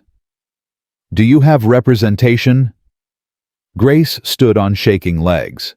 "No, Your Honor. I'm speaking for myself." "Very well. You claim your husband abused you?" "Yes, sir." "That's a serious accusation." "It's the truth." Judge Blackwood leaned back. "We'll hear testimony from both sides. Mr. Ashford's counsel, you may begin." Cyrus's lawyer called his first witness, Reverend Marcus Howell, the town preacher. The Reverend took the stand looking uncomfortable but determined. "Reverend Howell, how long have you known the Ashford family?" 6 years since they married." "And in that time, did you ever witness Mr. Ashford behave inappropriately toward his wife?" "No, sir. Cyrus has always been a devoted husband and father." Grace's hands clenched. Devoted. The word was obscene. Did Mrs. Ashford ever come to you with complaints about her husband? No, she seemed content in her marriage. Content. Grace couldn't stop herself. I had bruises at every service. The judge's gavel cracked. Mrs. Ashford, you'll have your turn to speak. Outbursts will not be tolerated. She sat back down, shaking with rage. Silas's hand found hers under the table and squeezed. The lawyer continued. Reverend, in your professional opinion, was this a troubled marriage? All marriages have troubles, but nothing that warranted abandonment. Thank you. No further questions. Doc Henderson stood. Your Honor, may I cross-examine? You're representing Mrs. Ashford. I'm testifying on her behalf, but I have questions for this witness. Judge Blackwood nodded. Proceed. Henderson approached the Reverend. You said Mrs. Ashford never complained to you about abuse. Did you ever ask? Reverend Howell shifted. I don't understand. When you saw her with black eyes, split lips, bruises on her arms, did you ever inquire about their cause? I assumed. You assumed what? That she'd walked into a door, fallen downstairs. Or did you assume her husband hit her and decided it wasn't your concern? Dr. Henderson. Answer the question, Reverend. Did you see Grace Ashford's injuries and choose not to investigate? The Reverend's face flushed. It's not my place to interfere between husband and wife. So you did see the injuries. You just didn't care enough to help. Objection. Cyrus's lawyer stood.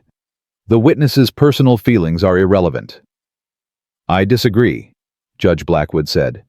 Overruled. Answer the question, Reverend. Howell looked miserable. I saw bruises, yes. But Mrs. Ashford never asked for help. If she'd come to me, she was in your church every Sunday, visibly injured, and you expected her to beg for intervention. Henderson's voice was sharp. Or did you prefer not to see what was right in front of you? I did what I thought was right. You did what was convenient. Henderson turned away. No further questions. The Reverend left the stand looking shaken. Grace felt a small surge of hope. Maybe people were starting to see the truth. Cyrus's lawyer called 3 more witnesses' neighbors who testified they'd never heard anything suspicious from the Ashford house shopkeepers, who said Cyrus was always polite and respectful. Even Wade Ashford, who swore his brother was a good man, wrongly accused. Then it was their turn. Doc Henderson took the stand first. He testified clinically, precisely cataloging every injury he'd documented on Grace's body.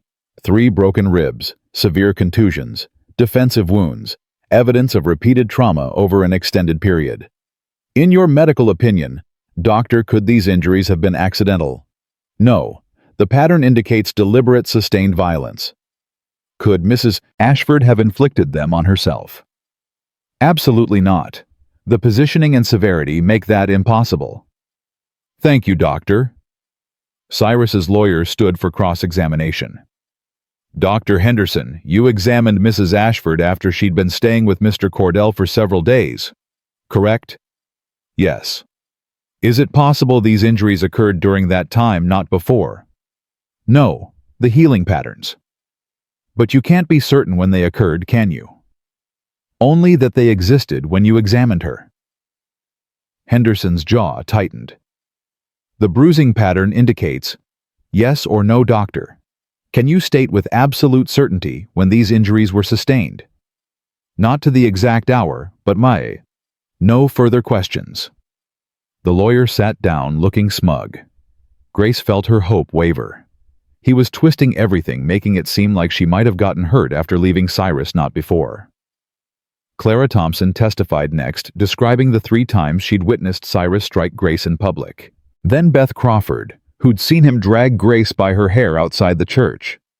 Then Emma Wallace, who'd heard him threaten to kill Grace through their shared wall. With each testimony, the courtroom grew quieter. People who'd come to watch a scandal found themselves confronting an ugly truth they'd pretended not to see. Finally, Judge Blackwood looked at Grace. Mrs. Ashford, do you wish to testify? Grace stood. Her legs felt like water, but she made them carry her to the witness stand. She placed her hand on the Bible and swore to tell the truth, and the irony almost made her laugh. She'd told the truth her whole marriage, and no one had believed her. "Mrs. Ashford," the judge said, "tell me why you left your husband." Grace took a breath. "Because he was killing me. Slowly, one beating at a time." "That's a strong claim." "It's not a claim. It's fact." Grace looked directly at Cyrus. "He broke my ribs because I burned his dinner. He split my lip because I spoke to a shopkeeper too long. He kicked me in the stomach when I was carrying our second child until I lost the baby." Gasps rippled through the courtroom. Cyrus's face went white, then red. "She's lying," he shouted. The judge's gavel cracked. "Mr. Ashford, you'll have your chance. Continue, Mrs. Ashford." Grace's voice shook but didn't break. "I stayed because I had nowhere to go, no money, no family, and because everyone told me this was normal. That husbands had the right to discipline their wives, that I must have done something to deserve it." "And did you deserve to be beaten?" Grace's voice rose. "Did I deserve broken bones because the house wasn't clean enough? Did I deserve bruises because I smiled at the wrong person? Did my daughter deserve to watch her mother get kicked until she couldn't breathe? Your daughter witnessed this violence. She witnessed all of it. She has nightmares about it. She still flinches when men raise their voices. She's 6 years old, and she's already learned that love means pain." Judge Blackwood was silent for a long moment. "Why didn't you go to the sheriff? To the reverend? To anyone in authority?" "I did. I went to Reverend Howell after Cyrus broke my arm. I showed him the bruises. I begged for help." Grace looked at the reverend, who couldn't meet her eyes. "He told me to pray harder, to be a better wife, that suffering was a woman's lot in life." "That's not what I said," Howell started. "Yes, it is." Grace turned on him. "You said if I submitted more completely, if I obeyed more perfectly, God would soften my husband's heart. You told me my pain was a test of faith, so I prayed, I submitted, I obeyed, and Cyrus kept hitting me because that's what he does, not because I'm a bad wife, because he's a bad man." The courtroom erupted, people shouting, some defending Cyrus, others defending Grace. Judge Blackwood hammered his gavel until silence returned. "Order! I will have order." He looked at Grace. "Mrs. Ashford, one more question. Did you engage in improper relations with Mr. Cordell?" Grace felt heat flood her face. "No, Your Honor. Mr. Cordell has been nothing but respectful. He gave me his bed and slept by the fire. He treated me with more decency in 2 weeks than my husband showed me in 6 years. But you are living under his roof unchaperoned. I'm living under his protection. There's a difference. Some would say the appearance of impropriety is as damaging as the act itself. Then some would rather I die with my reputation intact than live with gossip attached to my name." Grace met the judge's eyes. "I chose life, Your Honor. If that makes me a fallen woman, so be it. But I'm a fallen woman who can breathe without pain, who doesn't flinch when doors open, who can look at her daughter without shame. I'll take that over a respectable death any day." The judge studied her for a long moment. Then he turned to Cyrus. "Mr. Ashford, take the stand." Cyrus stood, his face a mask of wounded righteousness. He took the oath and sat down, his posture perfect, his expression sorrowful. "Mr. Ashford, what is your response to these accusations?" "They're lies, Your Honor. All of it." Cyrus's voice was steady, reasonable. "My wife is unwell. She's always been prone to hysteria. I tried to help her, but she became convinced I was her enemy. When I attempted to discipline her for her own good, as is my right and duty as her husband, she ran away and poisoned my daughter against me. You deny striking your wife. I deny abusing her. Did I correct her when necessary? Yes. The Bible says wives must submit to their husbands.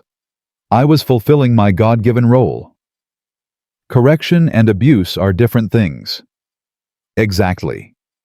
Your Honor, what Grace calls abuse, I call proper household management." Grace felt sick. He was so convincing, so calm. She could see some people in the courtroom nodding, agreeing with him. This was the Cyrus they knew, polite, rational, wronged. "Mr. Ashford," Judge Blackwood said, "Dr. Henderson documented severe injuries on your wife. How do you explain those?" "Grace is clumsy. She falls. She bruises easily. Multiple broken ribs. She fell down our cellar stairs. I tried to stop her but couldn't reach in time. Defensive wounds on her arms. From when I tried to catch her fall." Every answer was smooth, practiced, designed to seem plausible enough to provide cover for violence. Grace wanted to scream. Then Silas stood up. "Your Honor, may I speak?" "You're not a witness, Mr. Cordell. I'm the man being accused of breaking up a marriage. I think I deserve to be heard." Judge Blackwood hesitated, then nodded. "Approach the stand." Silas walked forward with that deliberate pace of his, sat down, and looked directly at Cyrus. "You're a liar." The courtroom gasped. Cyrus's face went purple. "Mr. Cordell," the judge started.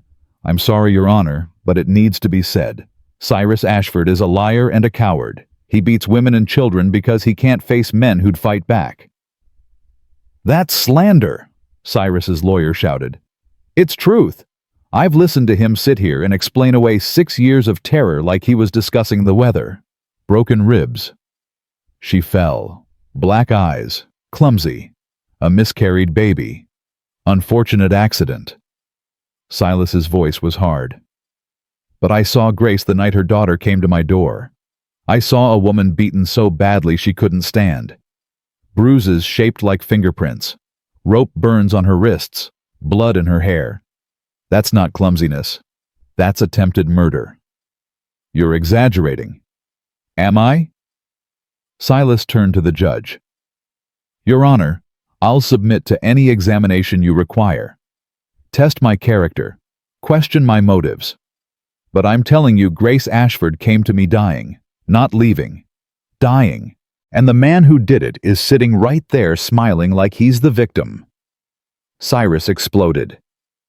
"You stole my wife. I saved a woman's life. You wanted her for yourself. I wanted her to survive." Both men were on their feet now, shouting across the courtroom. Judge Blackwood's gavel cracked like thunder. "Enough. Both of you sit down, or I'll hold you in contempt." They sat, but the damage was done. The careful facade of civility had cracked, and everyone had seen what lay beneath rage. Accusation, truth, bleeding through lies. Judge Blackwood called a recess. Grace stumbled outside into the cold air, her whole body shaking. Silas followed with Doc Henderson close behind. "You did well," Henderson said. "I feel like I'm going to be sick." "That's normal. You just told a room full of people your worst moments." "Did it matter?" Grace looked at them both. "Or is the judge going to send me back anyway?" "I don't know," Silas admitted. "But at least people heard the truth." "Truth doesn't always win?" "No, but it's all we've got." They went back inside for the final arguments. Cyrus's lawyer painted Grace as an unfaithful wife who'd abandoned her sacred vows. Doc Henderson, speaking on Grace's behalf, painted her as a survivor who'd finally found the courage to escape. Then Judge Blackwood cleared the courtroom, except for the principals, and rendered his decision. "I've heard testimony from both sides. I've seen evidence of injury. I've witnessed the passion and pain in this case." He looked at Grace. "Mrs. Ashford, I believe you were abused. The evidence supports that conclusion." Grace felt hope flare in her chest. "However," the judge continued, "the law is clear. You are married to Silas Ashford. That marriage bond cannot be dissolved simply because of marital difficulties." "Difficulties," Grace whispered. "He broke my ribs." "I understand, and I'm issuing an order of protection. Mr. Ashford is not to strike you or threaten you in any way. If he does, he'll be arrested." "And if he does it when no one's watching, like he always has?" Judge Blackwood's expression was pained. "Then you'll need to document it and bring it to the authorities." "So I have to go back?" "You're his wife, yes." Grace felt the room spin. This was it. The law had spoken. Her testimony, the witnesses, the evidence, none of it mattered.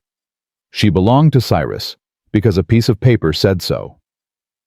"Your Honor," Silas's voice was desperate. "You can't send her back. He'll kill her. I've issued a protection order, which is worth nothing. You know it, and I know it.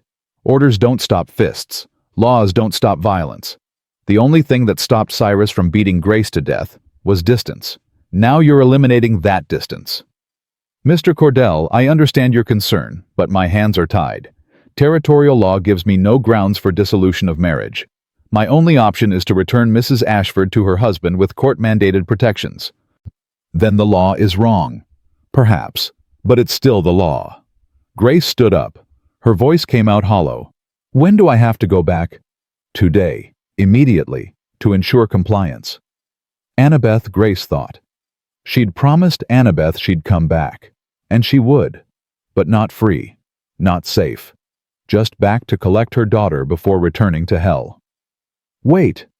A new voice joined the conversation. Everyone turned to see Sarah Brennan standing in the doorway. "Your Honor, there's one option you haven't considered." "Mrs. Brennan, this is a closed proceeding." "I know, but I have information that's relevant." Sarah walked forward, her face determined. "Your Honor, what if Mrs. Ashford had grounds for legal separation based on desertion?" "There's been no desertion. Mr. Ashford never left." "Not him. Her." Sarah looked at Grace. If Grace Ashford formally abandoned the marriage, if she left the territory moved outside Montana's jurisdiction, the local court would have no authority to force her return. Judge Blackwood frowned. "That's technically true, but..." "So if she left today, right now, went to Idaho or Wyoming or California, she'd be outside your jurisdiction. Mr. Ashford would have to pursue divorce proceedings which take years. And in that time, Grace would be free." "That's not how..." "It's exactly how it works, Your Honor. You know it is. The law may be unjust, but it has loopholes. This is one of them."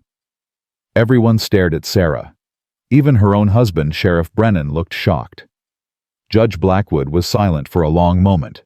Then he said, "Mrs. Brennan, are you suggesting Mrs. Ashford flee the territory?" "I'm suggesting she exercise her right to travel. If she happens not to return, well, that's her choice." "That's contempt of court." "Only if you order her not to leave. If you simply rule that she must return to her husband, and she subsequently chooses to leave the territory, that's a different matter entirely." The judge's eyes narrowed. "You're asking me to create a deliberate loophole. I'm asking you to give a woman a chance at life." Judge Blackwood looked at Grace, at Cyrus's furious face, at Silas's desperate expression. Finally he said, "Mrs. Ashford, I'm ruling that you must return to your husband's custody as required by territorial law." Grace's heart sank. "However," the judge continued, "I'm giving you until tomorrow morning to gather your belongings and make arrangements for your daughter. If you should decide during that time to travel outside Montana territory, I have no jurisdiction to stop you. Do you understand?" Grace stared at him. "You're giving me 24 hours to run. I'm giving you 24 hours to pack. What you do with that time is your decision." "Your Honor," Cyrus protested, "my ruling stands. Court adjourned." The judge left. Grace stood frozen, unable to process what had just happened. Sarah Brennan had given her a way out.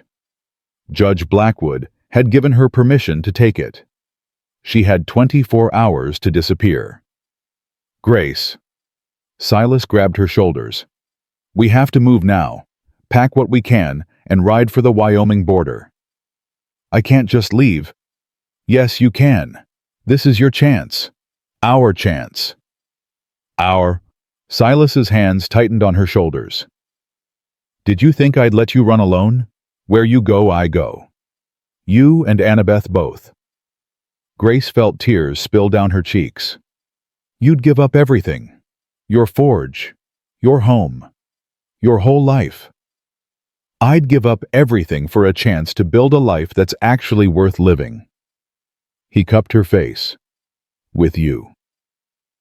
And there, in the courthouse where she'd just been told she had no rights, no freedom, no choice, Grace Ashford finally understood that she did have a choice. Not between staying and going back. Between fear and courage. Between death and life. "Okay," she whispered. "Let's run." They had 12 hours before Cyrus would come looking. Silas drove the wagon hard toward Clara Thompson's boarding house where Annabeth waited. Grace sat beside him, her mind racing through everything they'd need: clothes, money, supplies for a journey that might take weeks. Wyoming was 200 miles of rough country, and winter still held the mountains in its grip. "We can't take much," Silas said, reading her thoughts. "Just what the wagon can carry." "I don't need much. Just Annabeth and a chance." They reached the boarding house to find Clara waiting on the porch. Annabeth pressed against her side. The moment the child saw Grace, she ran. "Mama!" Grace caught her daughter and held on tight.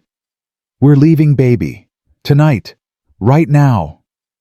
"Leaving where?" "Somewhere safe. Somewhere Papa can't find us." Annabeth pulled back, her eyes wide. "Forever. Forever." The child's face broke into the first real smile Grace had seen in weeks. "Really? Really?" Clara Thompson stepped forward with a canvas bag. "Supplies. Food, blankets, medical items. And this." She pressed a small leather pouch into Grace's hands. $200. Everything I've saved." "Clara, I can't." "Yes, you can. I've been saving for years with no particular purpose. Now I have one." Clara's eyes were fierce. "You take it. You run far and fast. And you build a life that makes all of this worth it." Grace's throat tightened. "Thank you." "Don't thank me. Just survive." They made it back to Silas's cabin as the sun touched the horizon. Grace grabbed clothes, Annabeth's wooden horse, the few possessions that mattered. Silas loaded his tools into the wagon. He'd need them to earn money wherever they landed, and filled water barrels while Grace packed food. They worked in desperate silence, every sound outside making them freeze. Was that hoofbeats? Was Cyrus coming already? But no one came. Not yet. Doc Henderson arrived as they were loading the last boxes. "I heard what you're doing. Came to help." "It's dangerous to be seen with us now," Silas said. "Then it's a good thing I'm old enough not to care about danger." Henderson handed Silas a pistol. "Take it.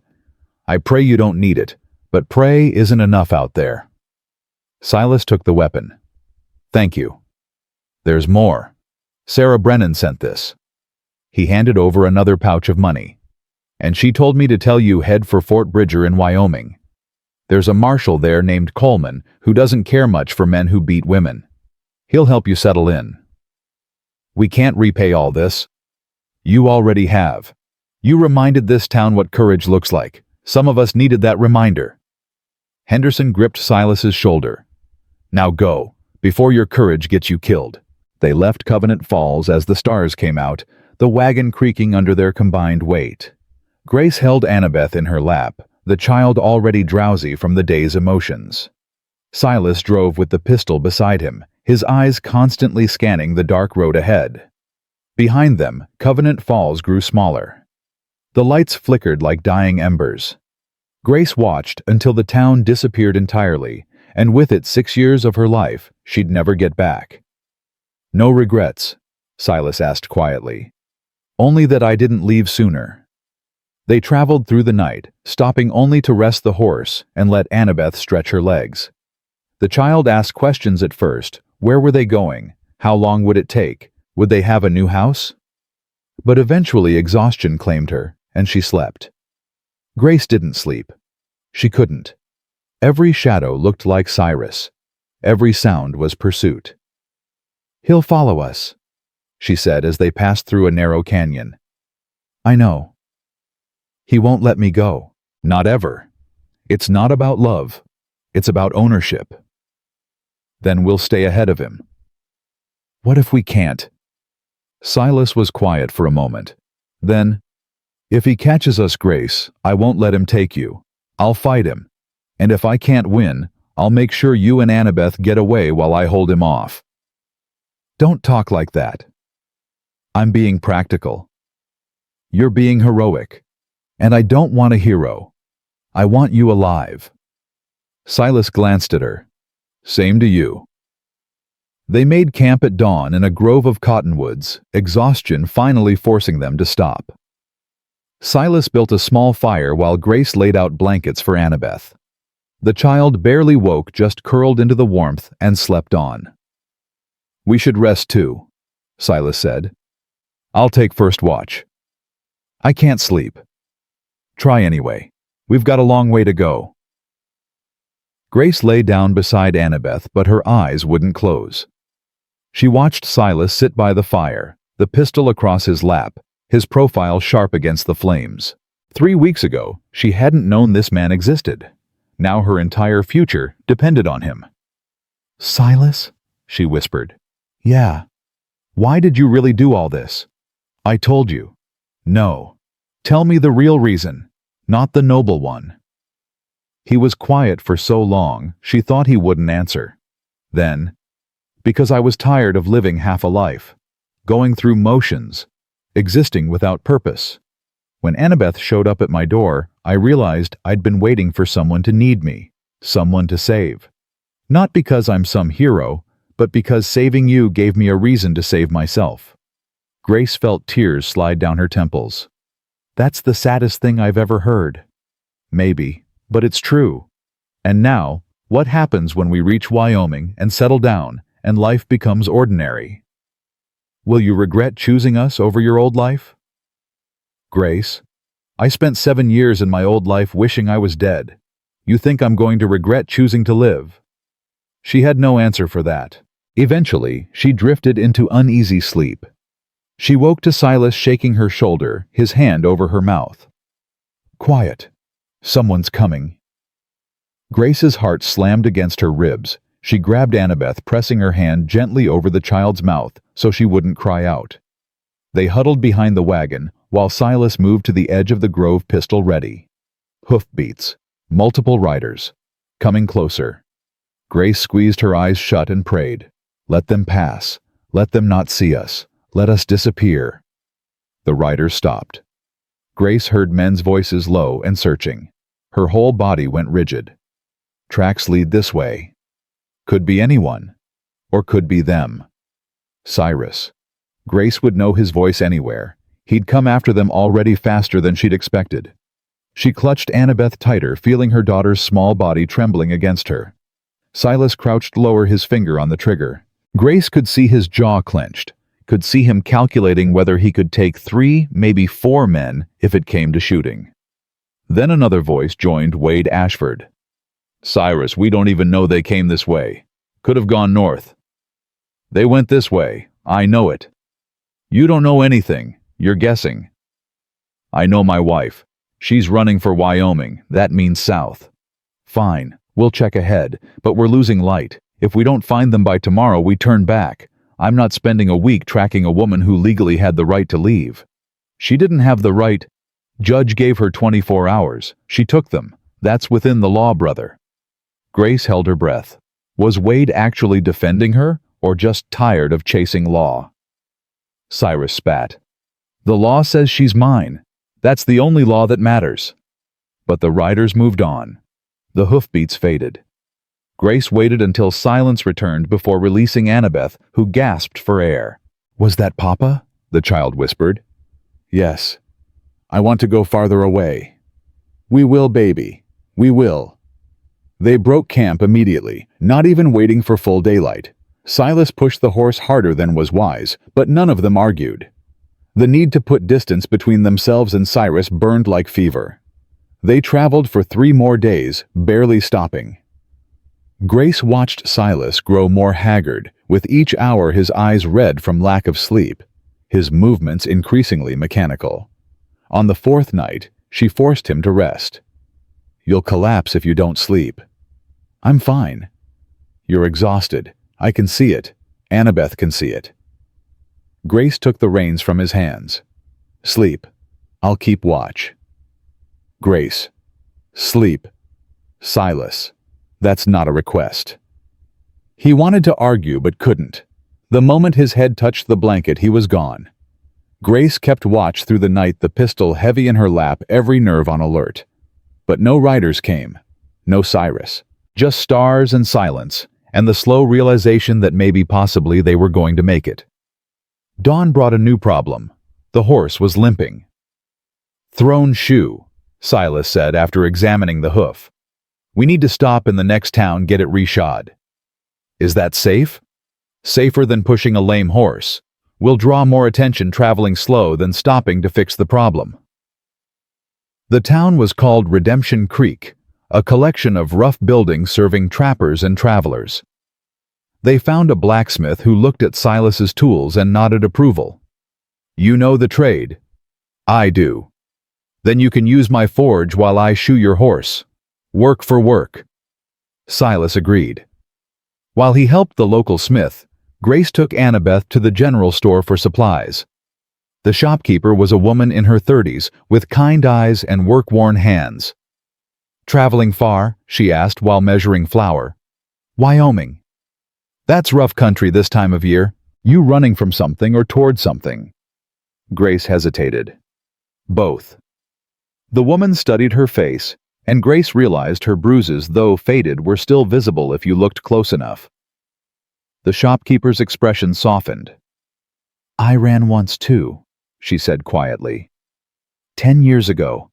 From a husband who thought fists made him a man. Got as far as here and decided it was far enough. Built this store. Built a life.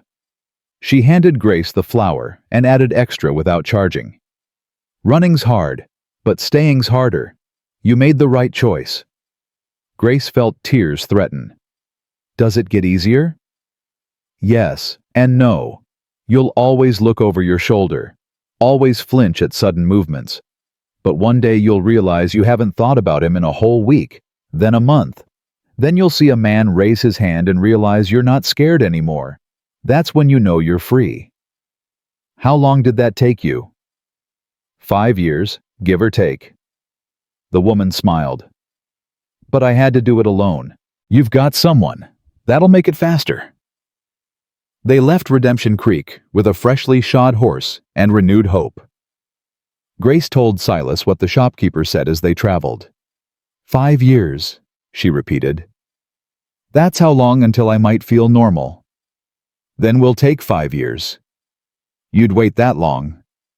Grace. Silas pulled the wagon to a stop and turned to face her. I'd wait forever if that's what you needed.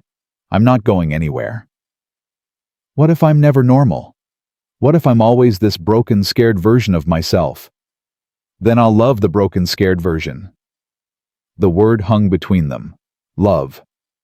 He'd said it so casually, like it was fact rather than feeling. You love me, Grace whispered. Silas looked startled, like he hadn't realized what he'd said. Because I think I might love you too. And that terrifies me because I don't trust my own feelings anymore. Cyrus made me doubt everything about myself. Grace. No, let me finish. I don't know if what I feel is real, or just gratitude or desperation, or some combination of damage and need. But whatever it is, it's yours. All of it. Every broken piece. Silas reached out and cupped her face gently. Then we'll figure it out together. No rush, no pressure.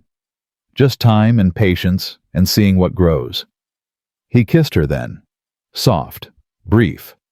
Nothing like the demanding, punishing kisses Cyrus had forced on her.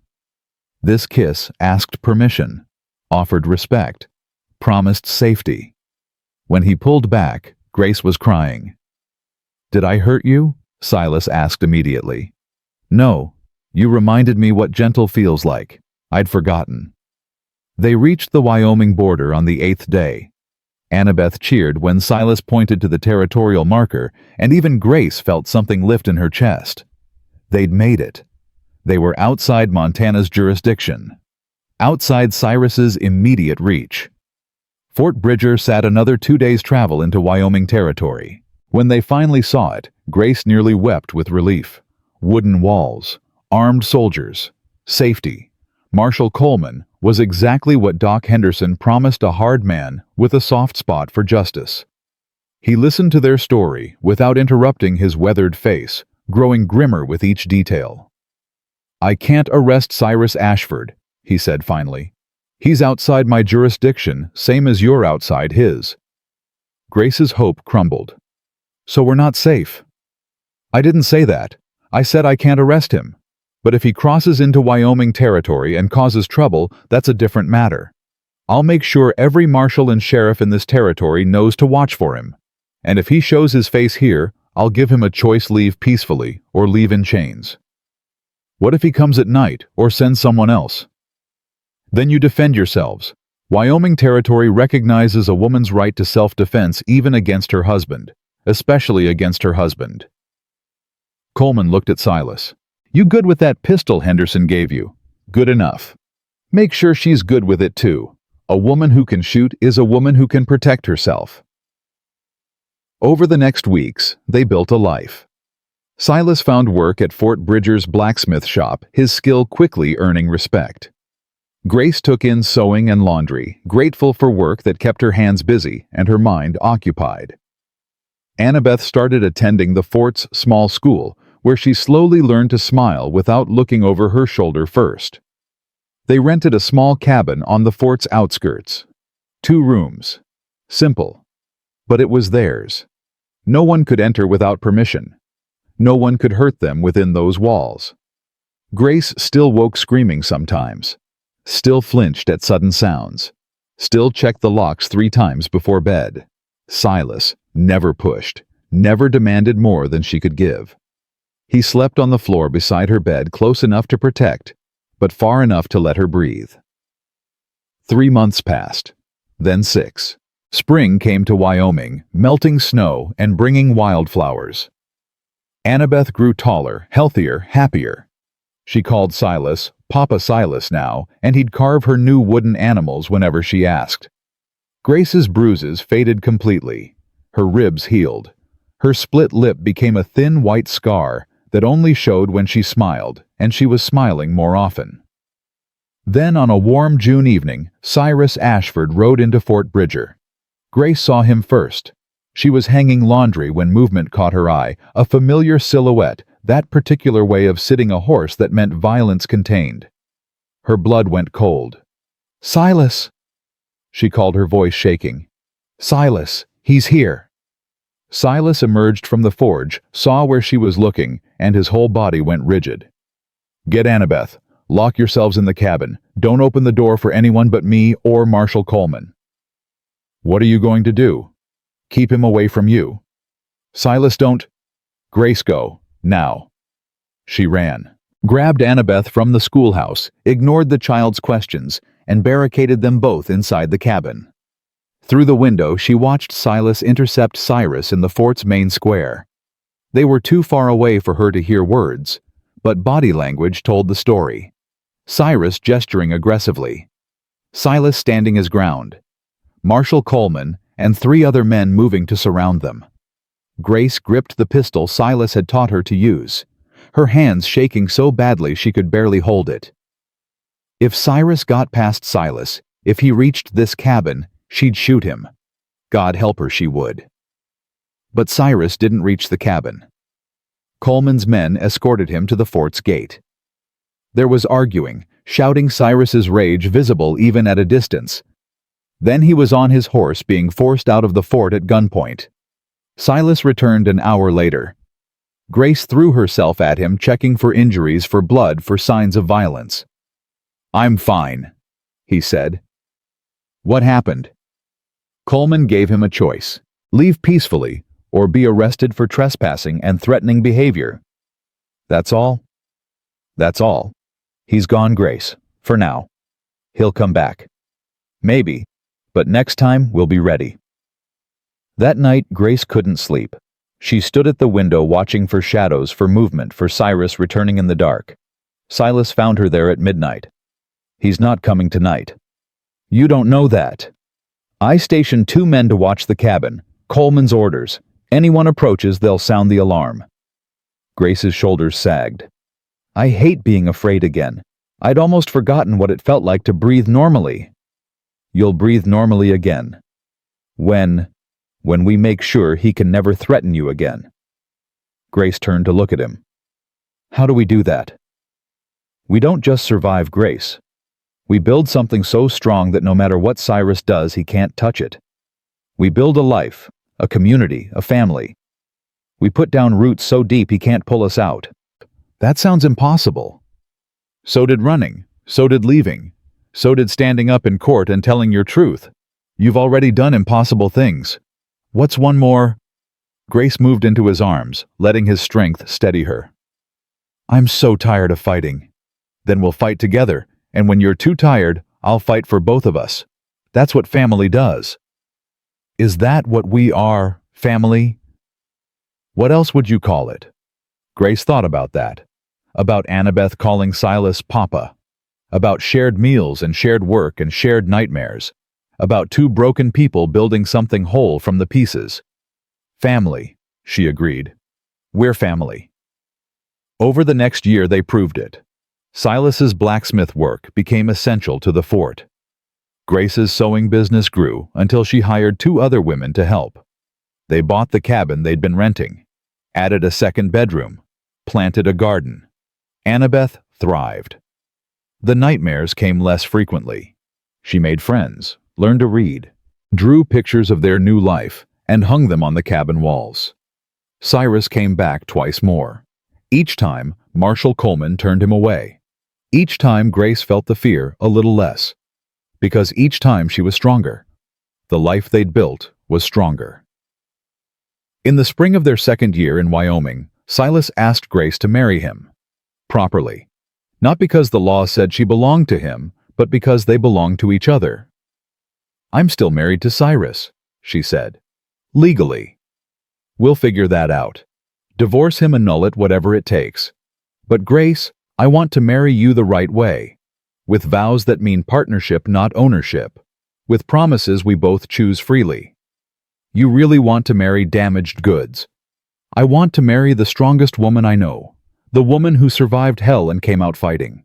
The woman who taught her daughter to be brave. The woman who taught me that living is better than just surviving. Grace looked at him through tears. Yes. However long it takes to make it legal? Yes. I'll marry you. They went to the territorial court and filed for divorce from Silas on grounds of abandonment and abuse.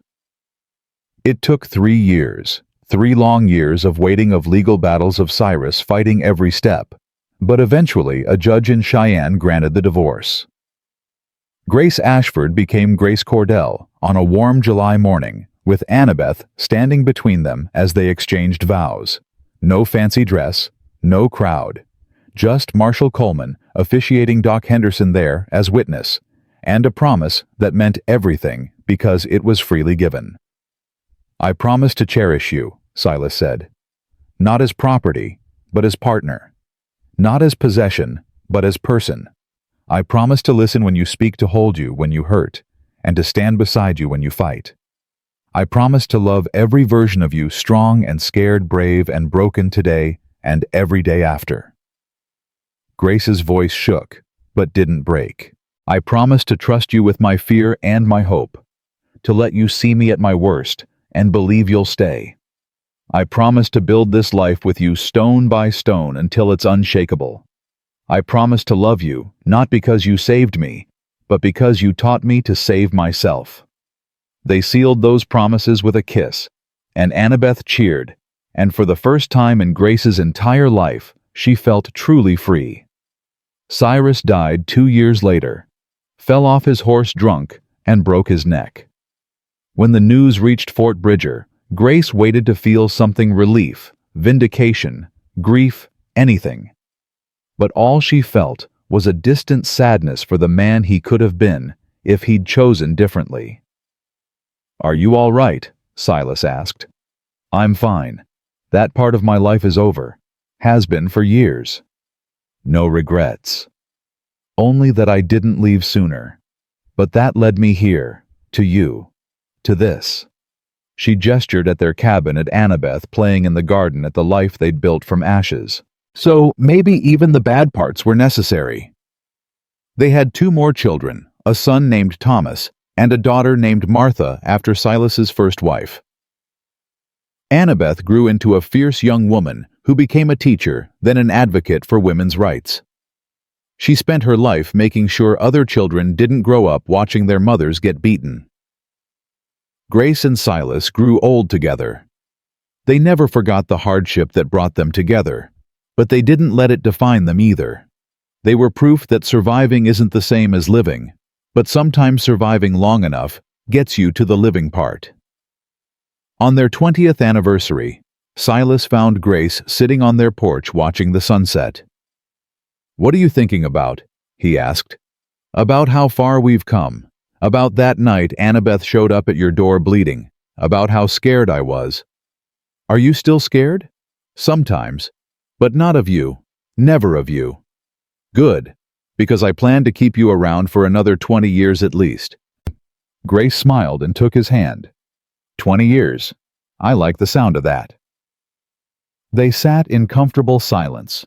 2 people who'd fought for the right to simply exist together. Who'd chosen each other every day when the world said they shouldn't. Who'd built a family not from blood alone, but from courage and hope, and the stubborn belief that everyone deserves to be loved without fear. And in that small cabin in Wyoming territory, surrounded by children and grandchildren, and a life they'd earned, Grace Ashford Cordell finally knew what it meant to be safe. Not because the world had changed, but because she had.